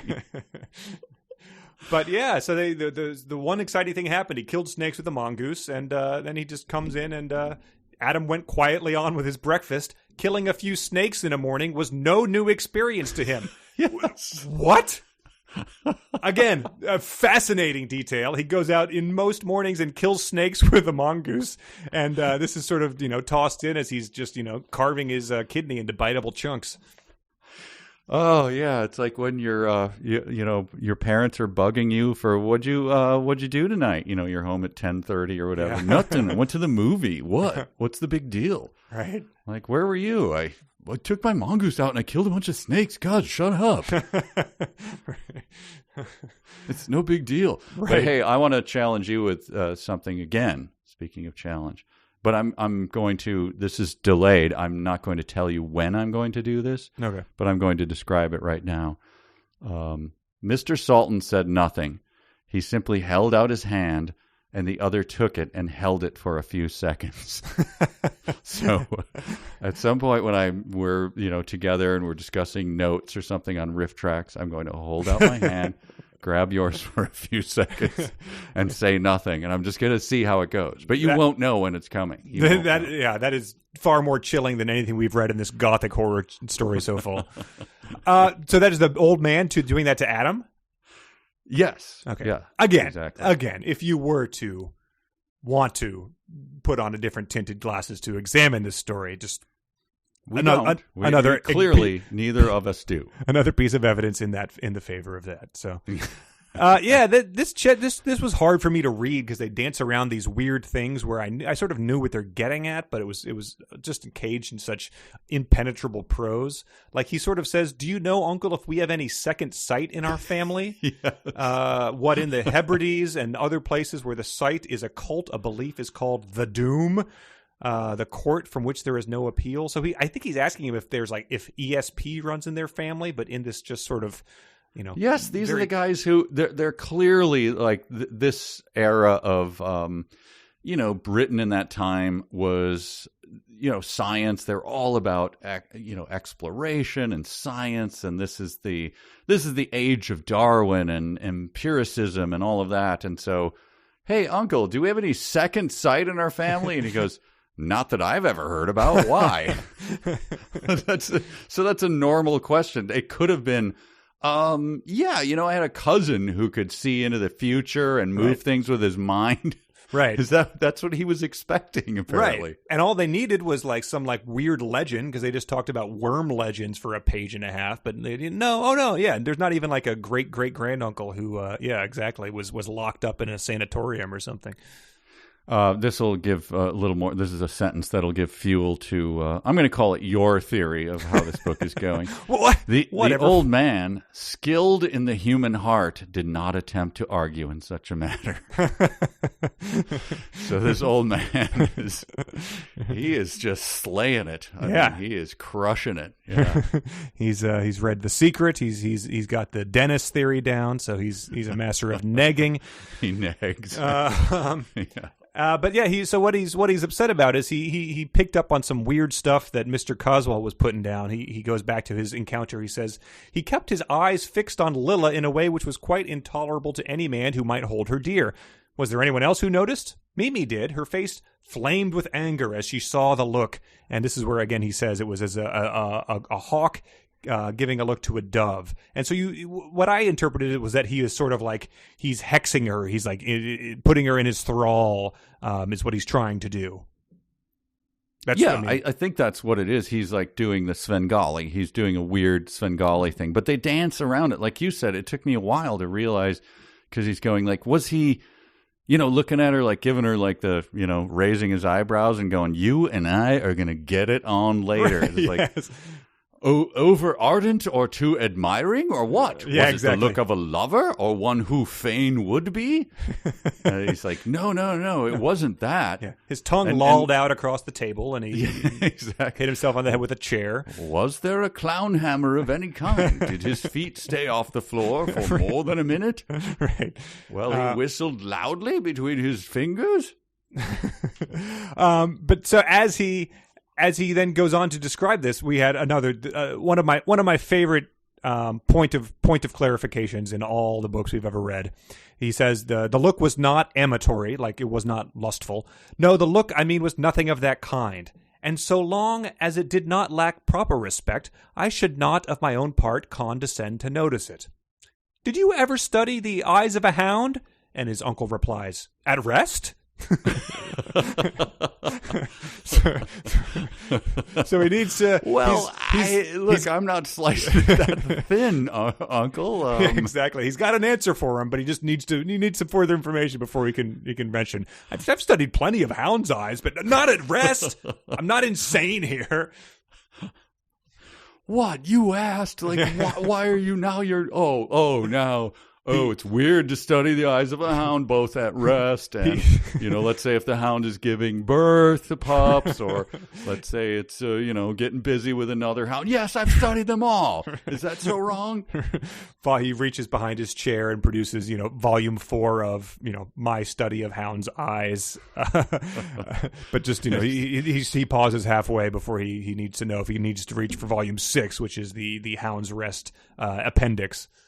Stamped above every volume of it is a science journal, hound eyes. Look, boy, this is pure science. But yeah, I don't even remember what the purpose of that question was, because I was just deterred by that. So that's all I've got for this chapter. Well, I would just like to give the another Boffo chapter close. Here we go. We're talking about hound's eyes, and we're talking about the guy mesmerizing a woman who he buried the lead in the earlier version of it where one of them fainted on the floor and the other screamed and all of this stuff. But here's how we wrap it up. I think it would be well if we all thought over this by ourselves. Then we can renew the subject. Ba, ba, ba. Right. Let's go and think about something. That's going to be our cliffhanger. Retiring to our Roger chambers. Daltrey scream, and then we get right into the credits. Wow, man. Yeah, he knows how to end them. Well, we're only up to chapter 7. My God. Yeah, we should wrap this up. All right. Well, let's get through it. We'll try to keep this quick, and we can do that because chapter 7 is titled Oolanga, and one person wrote in who titled it Racism the Chapter. So maybe we can not touch on some of the grossness that we do have to get into to Oolanga here because it was fairly interesting. But yes, there's. Boy, yeah. We're gonna dance around this. If you are reading it, you understand. If you're not, it's just pretty much pure racism. Sure. But first, before that, we get oldism. Oh man, this is great. I mean, so any new matter is trying to old people. He says about his friend, and they're the same age. I was like, I am jacked as an old person. I'm not scared of any new thing at all. I mean, I took it as a comforting reassurance that some things never change. But yeah, he goes on. There's like a couple paragraphs about it. Like, look, we can't talk to your beloved uncle of my same age because, he's old and it's very weird. Right. I've been pressing him to change that AOL address for email address for years, but he's stuck in his ways, He's been he hasn't used it, but he has been paying for MSN.com. But he says he also says your uncle is a strong man and with a very happy and placid nature. Then, why are you couching all this crap? Let's just bring him down here. We've been eating walnuts, drinking wine, and talking about this garbage for 6 chapters. Let's just do it more.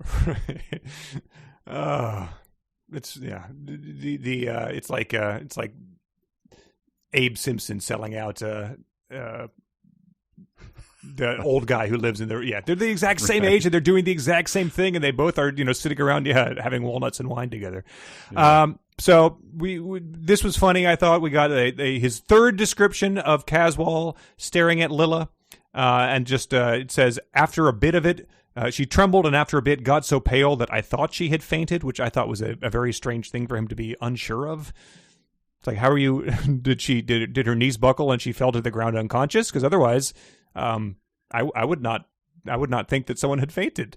And if they did do that, I would be pretty sure that they had fainted. Right. This is not a thing you are mistaken about generally. But the other thing about it is that he continually reminds them that nothing about the whole situation with this dude who's clearly just a demon from hell, ensnaring all these women. Nothing about it was untoward or broke the morals of our. I was like, what? People are fainting, falling on the ground, screaming. Yeah.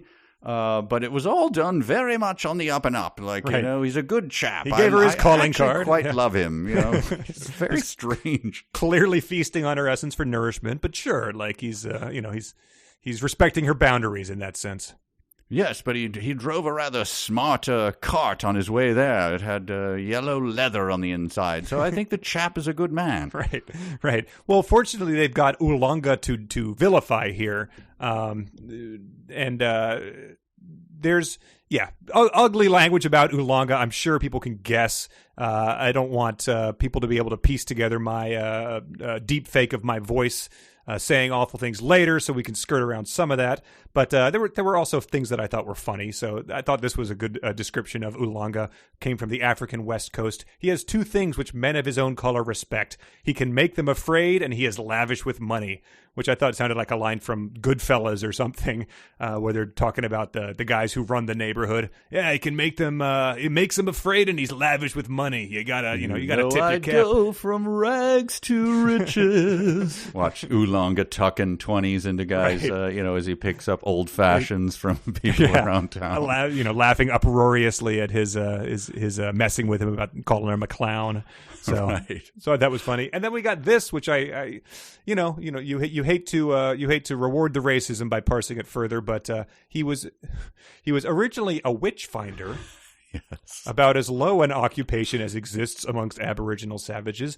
Then he got up in the world and became an Obi man, which gives an opportunity to wealth via blackmail. Finally, he reached the highest honor in hellish service. He became a user of voodoo.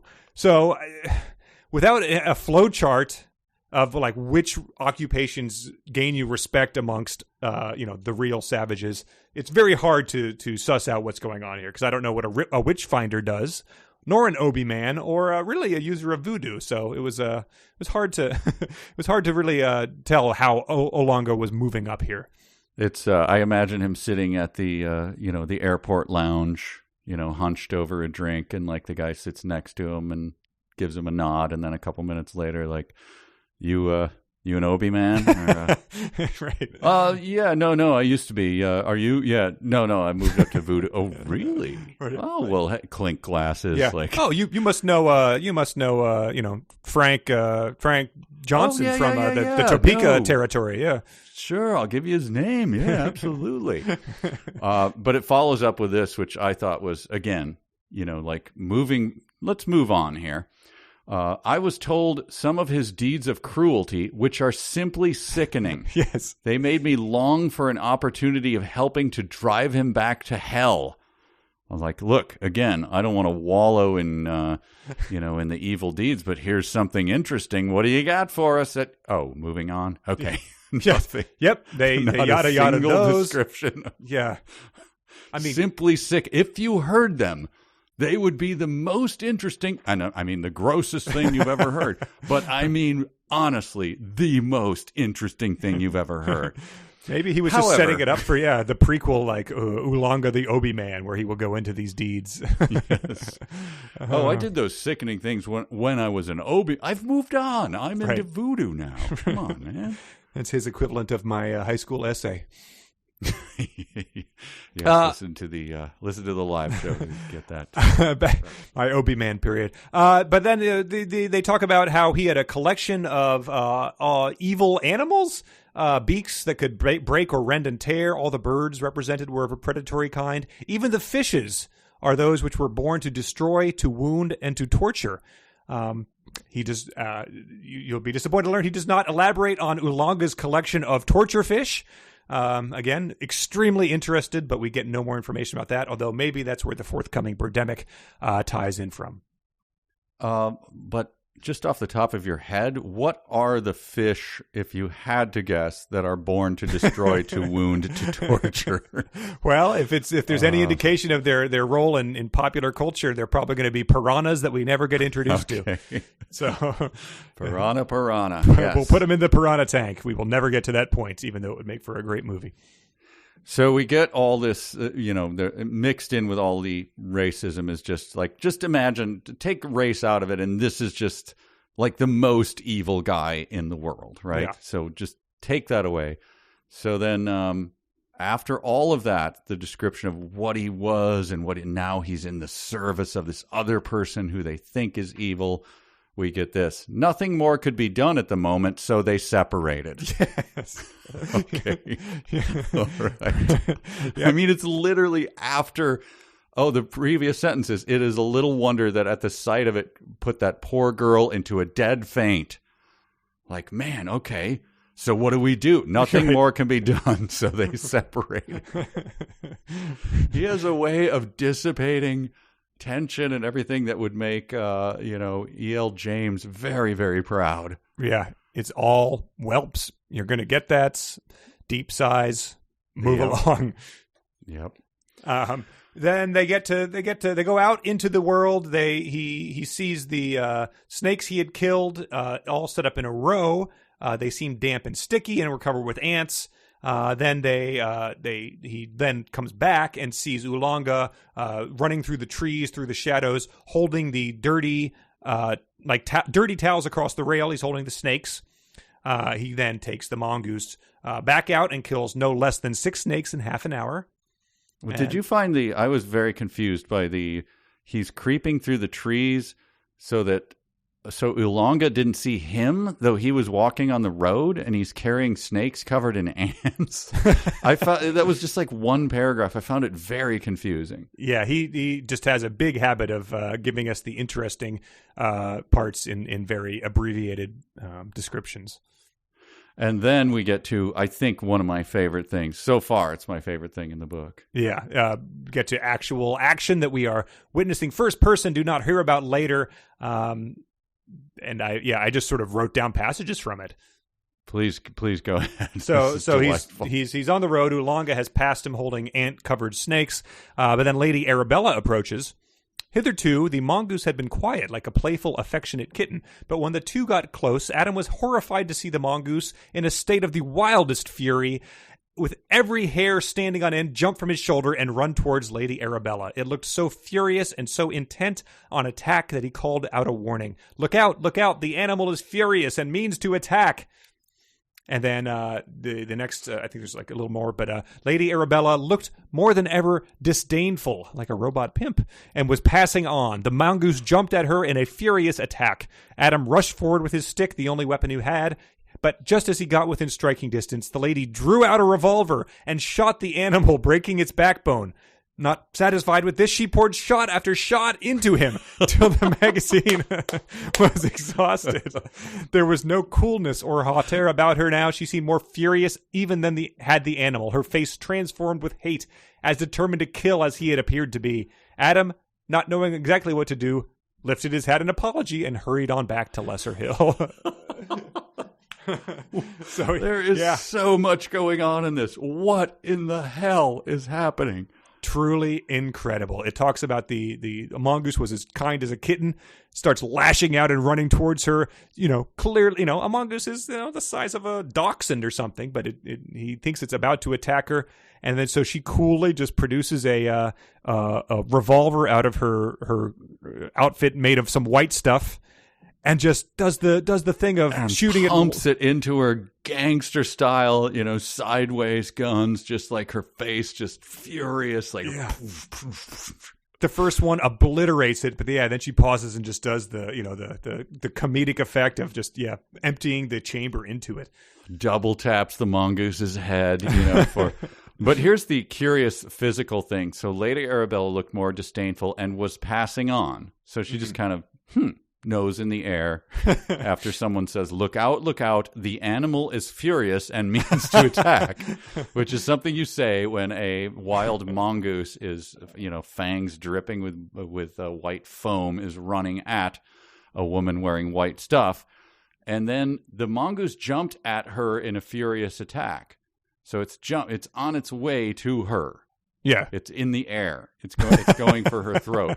Adam rushed forward with his stick, the only weapon he had.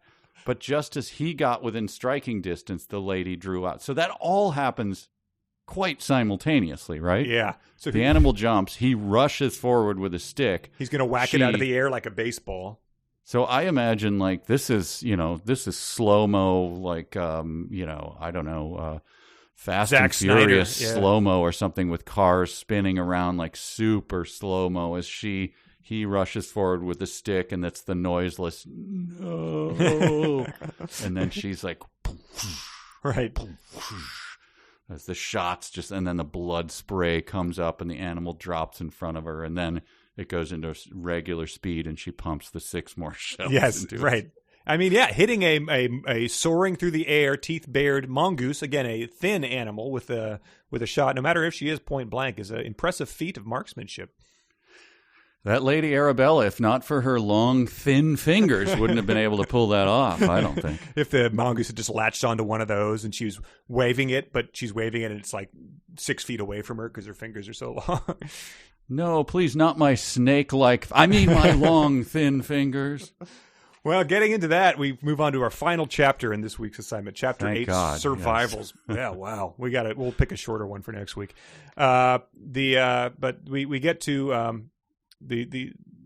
the Adam saying, "This is very grave.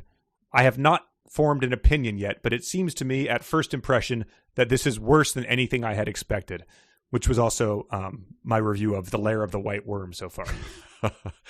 Well, this I want to drill down because I pulled out of the unabridged version of this. There's an audiobook of this. Oh. Yeah. There's a moment here where he tells him what happened. So he gives him the story of he comes into the study at breakfast. Sorry. Very coy of you to pretend like you hadn't also discovered this unabridged audiobook. I did. I mean, I didn't want to. I was holding it out there. But look, of course, I went to the dark web and got the unabridged version, and it's this moment that intrigued me. So they're at breakfast in the study, and Sir Nathaniel looked graver and graver as the narration proceeded. So presumably the narration is. Then, like, the mongoose, like, jumped at her neck, and she was like, boom, boom, boom, boom, boom, boom, boom. And I was like, I'm trying to hit it with my stick, but I couldn't get to it. But she shot it and everything. And then it says, and when Adam had stopped, he remained silent for several minutes before speaking. Okay, so what does that remind you of, these several minutes? Oh, that reminds me of Wade Watts visiting. A little bit of Wade Watts. And then, so he finally responds several minutes later. "This is very grave," he says, and then he finishes, and then he asks him, "Is the killing of a mongoose so serious?" And then it follows up with this. His companion smoked on quietly for quite another few minutes before he spoke. And I just couldn't imagine this discourse between two humans, this dialogue would seem to me to be very frustrating. Yeah. So I pulled it from the book, and in fact, no, it's very faithfully reproduced. So let's just give it a listen. Let's take a listen. And so suddenly, Sir Nathaniel, the mongoose goes absolutely balmy, runs at Lady Arabella, and she shoots him stone dead right on the button. What do you make of that?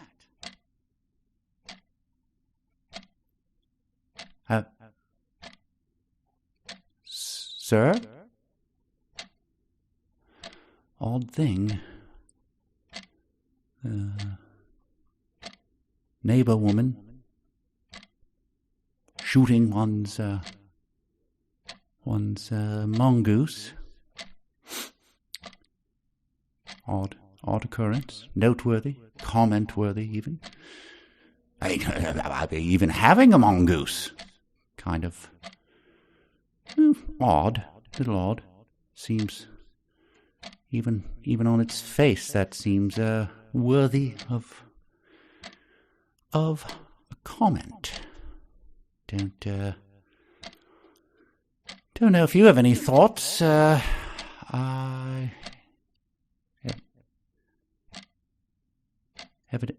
Evidently not. Well, look, I'll let it go at that.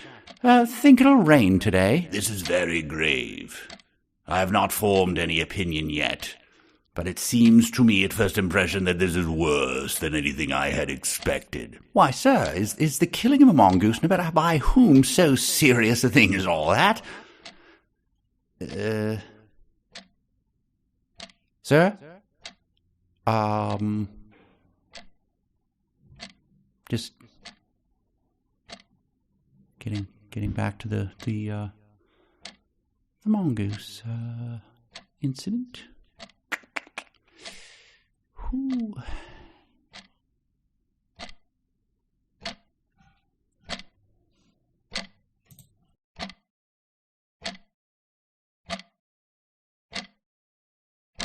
All right, let's fast forward a little Yeah, here. this is going to be taxing the listeners a bit.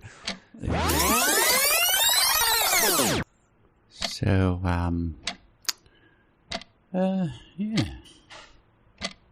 yeah. Yeah. Forward a bit more, I think. Oh my God. Yeah, A keep little going, more? keep going. Okay. Yeah, a little bit more.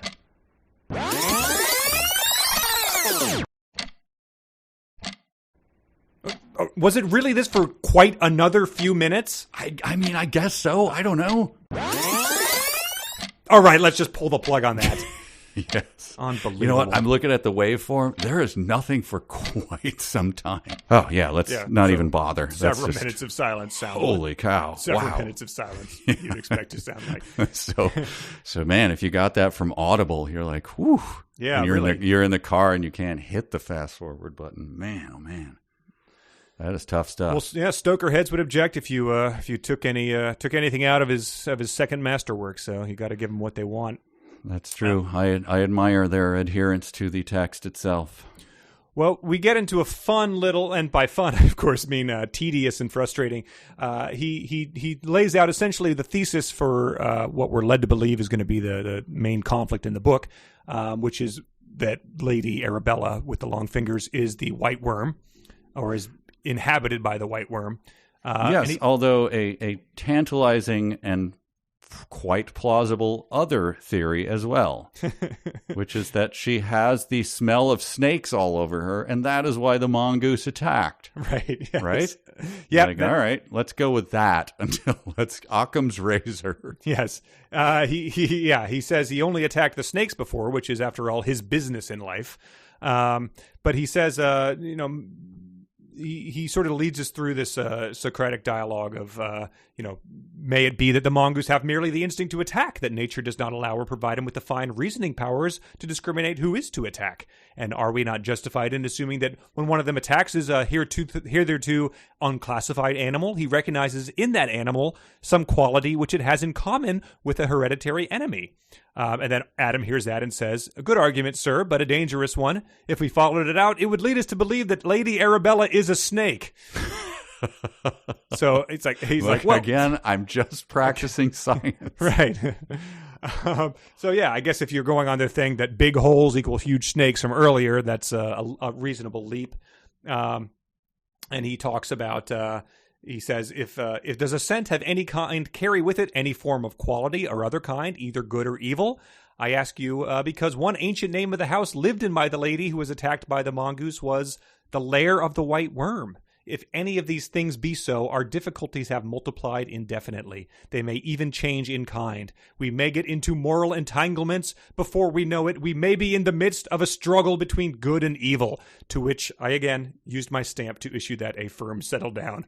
They have escalated that well beyond the realm of a mongoose attacked a lady, so she shot it. Again, a reasonable response to a vicious animal attacking you.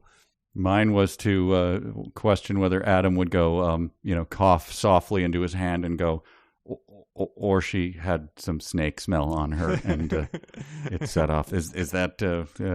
No, my boy. Nope. Good and evil, giant holes. Right, lairs. Snakes. Yes. And Sir Nathaniel also, says, with regard to the first question, as far as I know, there are no fixed periods for which a scent may be active. And furthermore, my boy, he who smelt it also has usually dealt it. And then he gets into a very vague discussion of religion and stuff, which I didn't get. Oh, my God. We must be careful not to confuse the physical and the moral. Like, I wasn't. We were talking about the snake and the mongoose. It's not, I wasn't doing it, but after he finishes that, I thought this was great. Like, here we turn, said Sir Nathaniel, to the other side, the light side of things. Yes. Oh, my God. Here comes Sir Nathaniel's humor in uniform jokes. Is he going to tell him the, little dirty Johnny stories or something? Unfortunately, Jim. No. I was very disappointed. Unfortunately, no, but it is he thought he discovers before Adam came a dead child on the side of the road. This was unbelievable. Oh, no, Adam discovered this, but yes. We move on to the thing. Yeah, he says, I was out this morning. So he's come in. He's told him about the mongoose. But he says, I was out this morning on the edge of the small wood. I came upon the body of a child by the roadside. At first I thought she was dead. And while examining her, I noticed on her neck some marks that looked like those of teeth. And so, you'd guess the uncle's reaction to that would be, you're just mentioning this now? Like, oh my God, like, was it anyone I knew? The uncle says, some wild dog, perhaps. But this goes both ways then, because later, so this is the uncle to him as they're on the walk, right? Yeah. For some now I have to tell you something, and we can't. Sorry, this is Sir Nathaniel, not the uncle. We got to keep your uncle out of it. They're interchangeable. Yeah, because he's strong and healthy and has a good humor and a good brain. But for some reason, we're keeping this from him. For some time now, things have been happening in this district that have been worrying him dreadfully. Several people have disappeared without leaving the slightest trace. A dead child was found by the roadside with no visible or ascertainable cause of death. Sheep and other animals have been found in the fields, bleeding from open wounds. There have been other matters, many of them apparently trivial in themselves. Number one, I told you the story of a dead child, and you went, what? What happened? What was going on? Right. Like, now you give me this information, but then the other thing is just like, yeah, this has all been going on. It's pretty worrying, but, there's a lot of trivial stuff like this. Right. And it's like this sort of thing that's like, hey, you want to move to my estate? Oh, sure. Anything I need to know? Oh, no, not at all. Well, sure, some children and sheep and livestock have been being bitten by a mysterious monster which terrorizes the countryside. Other than that, though, But now let's turn to the lighter side of things. But he says, he goes on to say I admit I have suspected Lady Arabella. And his reasoning for this is that when she was a young girl, Lady Arabella wandered into a small wood near her home and did not return. She was found unconscious and in high fever. The doctor said she had received a poisonous bite. She recovered, but to the horror of her people, she developed a terrible craving for cruelty, maiming and injuring birds and small animals, even killing them. It was hoped that her marriage to Captain March would put this right. However, it was not a happy marriage, and eventually her husband was found shot through the head. I have always suspected suicide, though no pistol was found near the body. For you see, I am a moron, he went on to add. I also noted, is this one of the trivial matters, or is this something that we should put any import behind? Yeah, and Adam is gotta be like, you'd let me fix her wagon without knowing that she's bitten by a monstrous creature and tortures birds and shot her husband clearly, and that she is probably the white worm? I was like, I was working on her thing for no money. I just heard a podcast about sort of torture in the Middle Ages in England specifically, and how it was ritualized and everything. It was something called the Bloody Code, where basically if you stole a loaf of bread, you would be drawn and quartered, and so this happening with her having disappearing and becoming a zombie who tortures, and the villagers just are. Hey, look, I mean, she's an odd kid, she's going to grow out of it. I don't know what's going on. No, she would have been torn in half by horses. Oh, absolutely. Yeah, no kidding. Yeah, if she had just wandered off and came back, they'd have been like, what happened during that hour? Oh, I went down to the river and was skipping stones. Which? Yeah, you have a tiny crescent-shaped cut on you. Yeah, somebody threw a rock at me. Die! But no, she lives and becomes a respected a person of the manor there. But so this whole tale of her past and his theory about her being possessed, it ends with Nathaniel talks for 3/4 of a page, uninterrupted, trucking through time style. It ends with him saying, if my theory is correct, then that the once beautiful human body of Lady Arabella is under the control of the ghastly white worm. And the response he gets, Adam nodded. He pretty much does you're going to get that type of thing. Well, there's nothing we can do about it. Let us retire to our separate chambers and think it over. But then he also says, so he comes to that conclusion and said, craving for maiming and killing, as well as many other matters with which I need not trouble you now, Adam. We are being troubled with them right now. Yes. There's people being threatened that I have designs on, and that's by the other person who's in our community who isn't possessed by the white worm. So, we've got, it's coming from us on multiple fronts here. Son, it's 8:30. It's time for bed. I'll read you a little story. Hey, there's a murderer in the neighborhood. What he does is he creeps through windows a lot like yours, and he murders boys of your age. But I need not trouble you with that now. Let's get to bed. Right. In fact, I know his name and what he looks like, but Oh, well, I see we're out of walnuts. Get some rest. And we have this is something to undertake when we have sustenance in us, boy, and little eggs and bacon by the sideboard, and then we'll bring it up again. Well, I think that's what we've got for the book this time. I think for next time we'll pick a little bit of a shorter section because boy, that took a while. This book has not many pages, but as we've discussed before, it's the same size as 64 squares, and like it goes to the edge of every page, so it's longer than you'd think. I looked it up in the e-doc, and it was like close to 60,000 words. So, ooh, so yeah, really? we read a lot this time. Holy cow, that's 75 is considered just a regular length novel. So I thought this seemed like a slim novella, but no. Yeah. But yeah, I think for next time we can read through chapter 16. That's 55 pages in our book, and so that'll be a little less than this time around. Hopefully we'll have just as much to talk about. There's special mongooses and all sorts of stuff like that. But I don't think we have any time for emails, but we can do dumb sentences. A sentence begins with a capital letter. A capital letter is a letter that's big. A capital letter is not a small letter. A capital letter is big, big. All right, big. what do we got? Who's got dumb stuff? Well, we've got dumb stuff from a lot of people. People had a lot of time to email us about this ahead of time, and a lot of these people are our Patreon supporters, which, as everyone hopefully knows, we have a Patreon that's giving everybody access to the episodes early and giving you bonus episodes and contests and I don't know, just updates and stuff. It's been a lot of fun. People have a lot of good times on there, and we're grateful for everybody. So if you want to join them, it's at patreon.com/372pages. What else have we done on there recently? Oh boy, we've had a lot of stuff. I mean, we have special episodes with we interviewed Bridget and Lauren on there. Yeah. So we'll keep that up, and grateful to everyone who supports that. We met people from Patreon at the live show. We signed a couple Trucking Through Time books. It was great fun.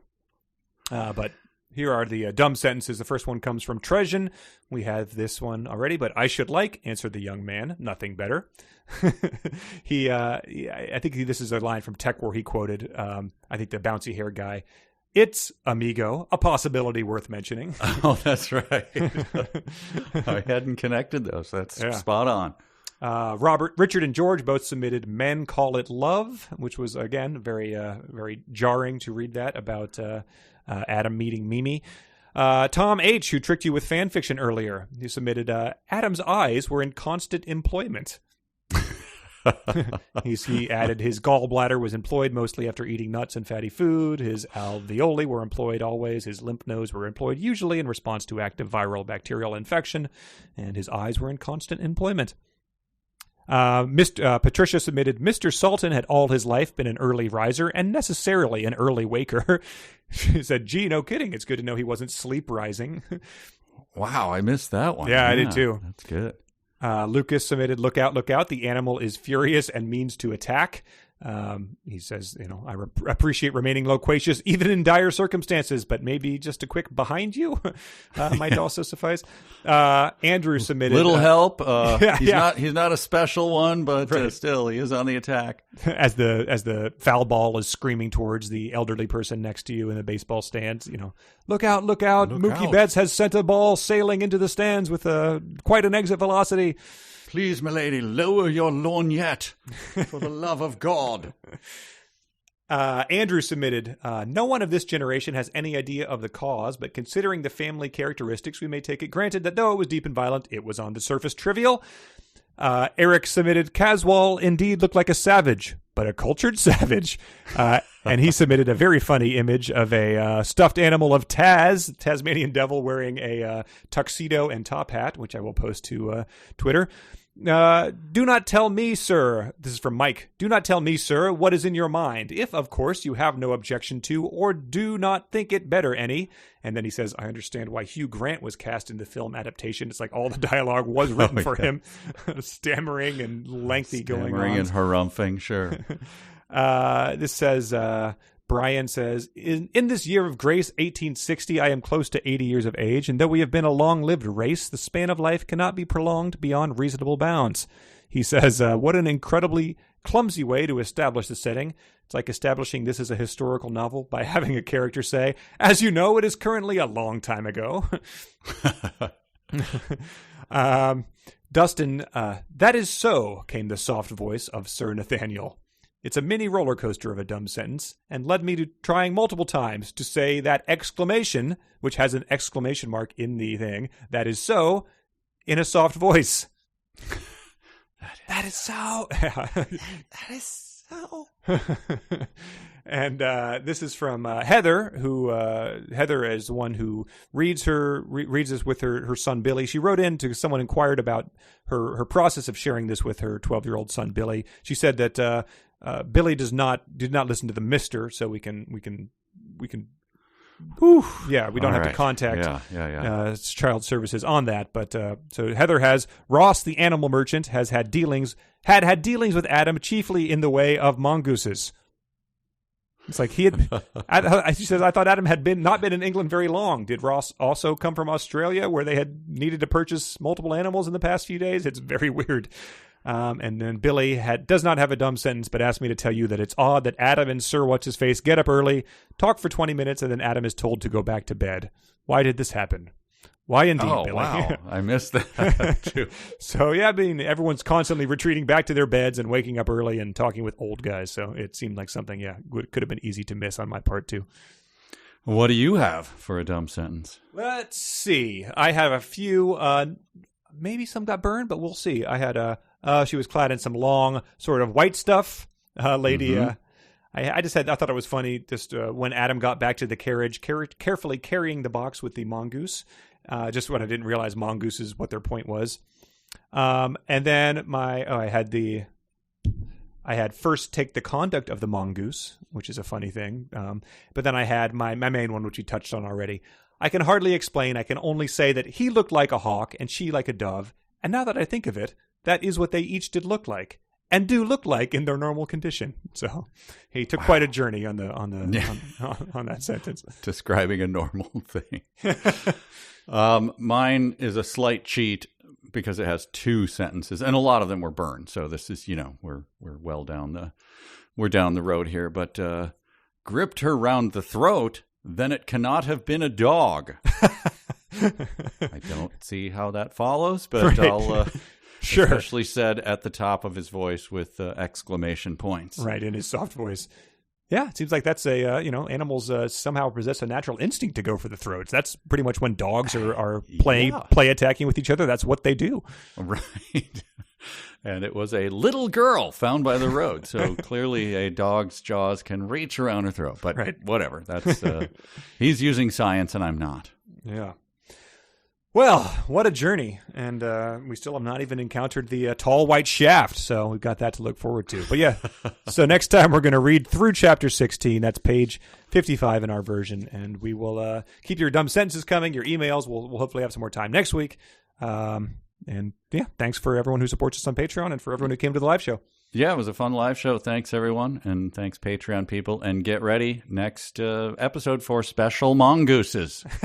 This has been 372 Fingers pages. crossed. We'll never get back. So long. See you next time.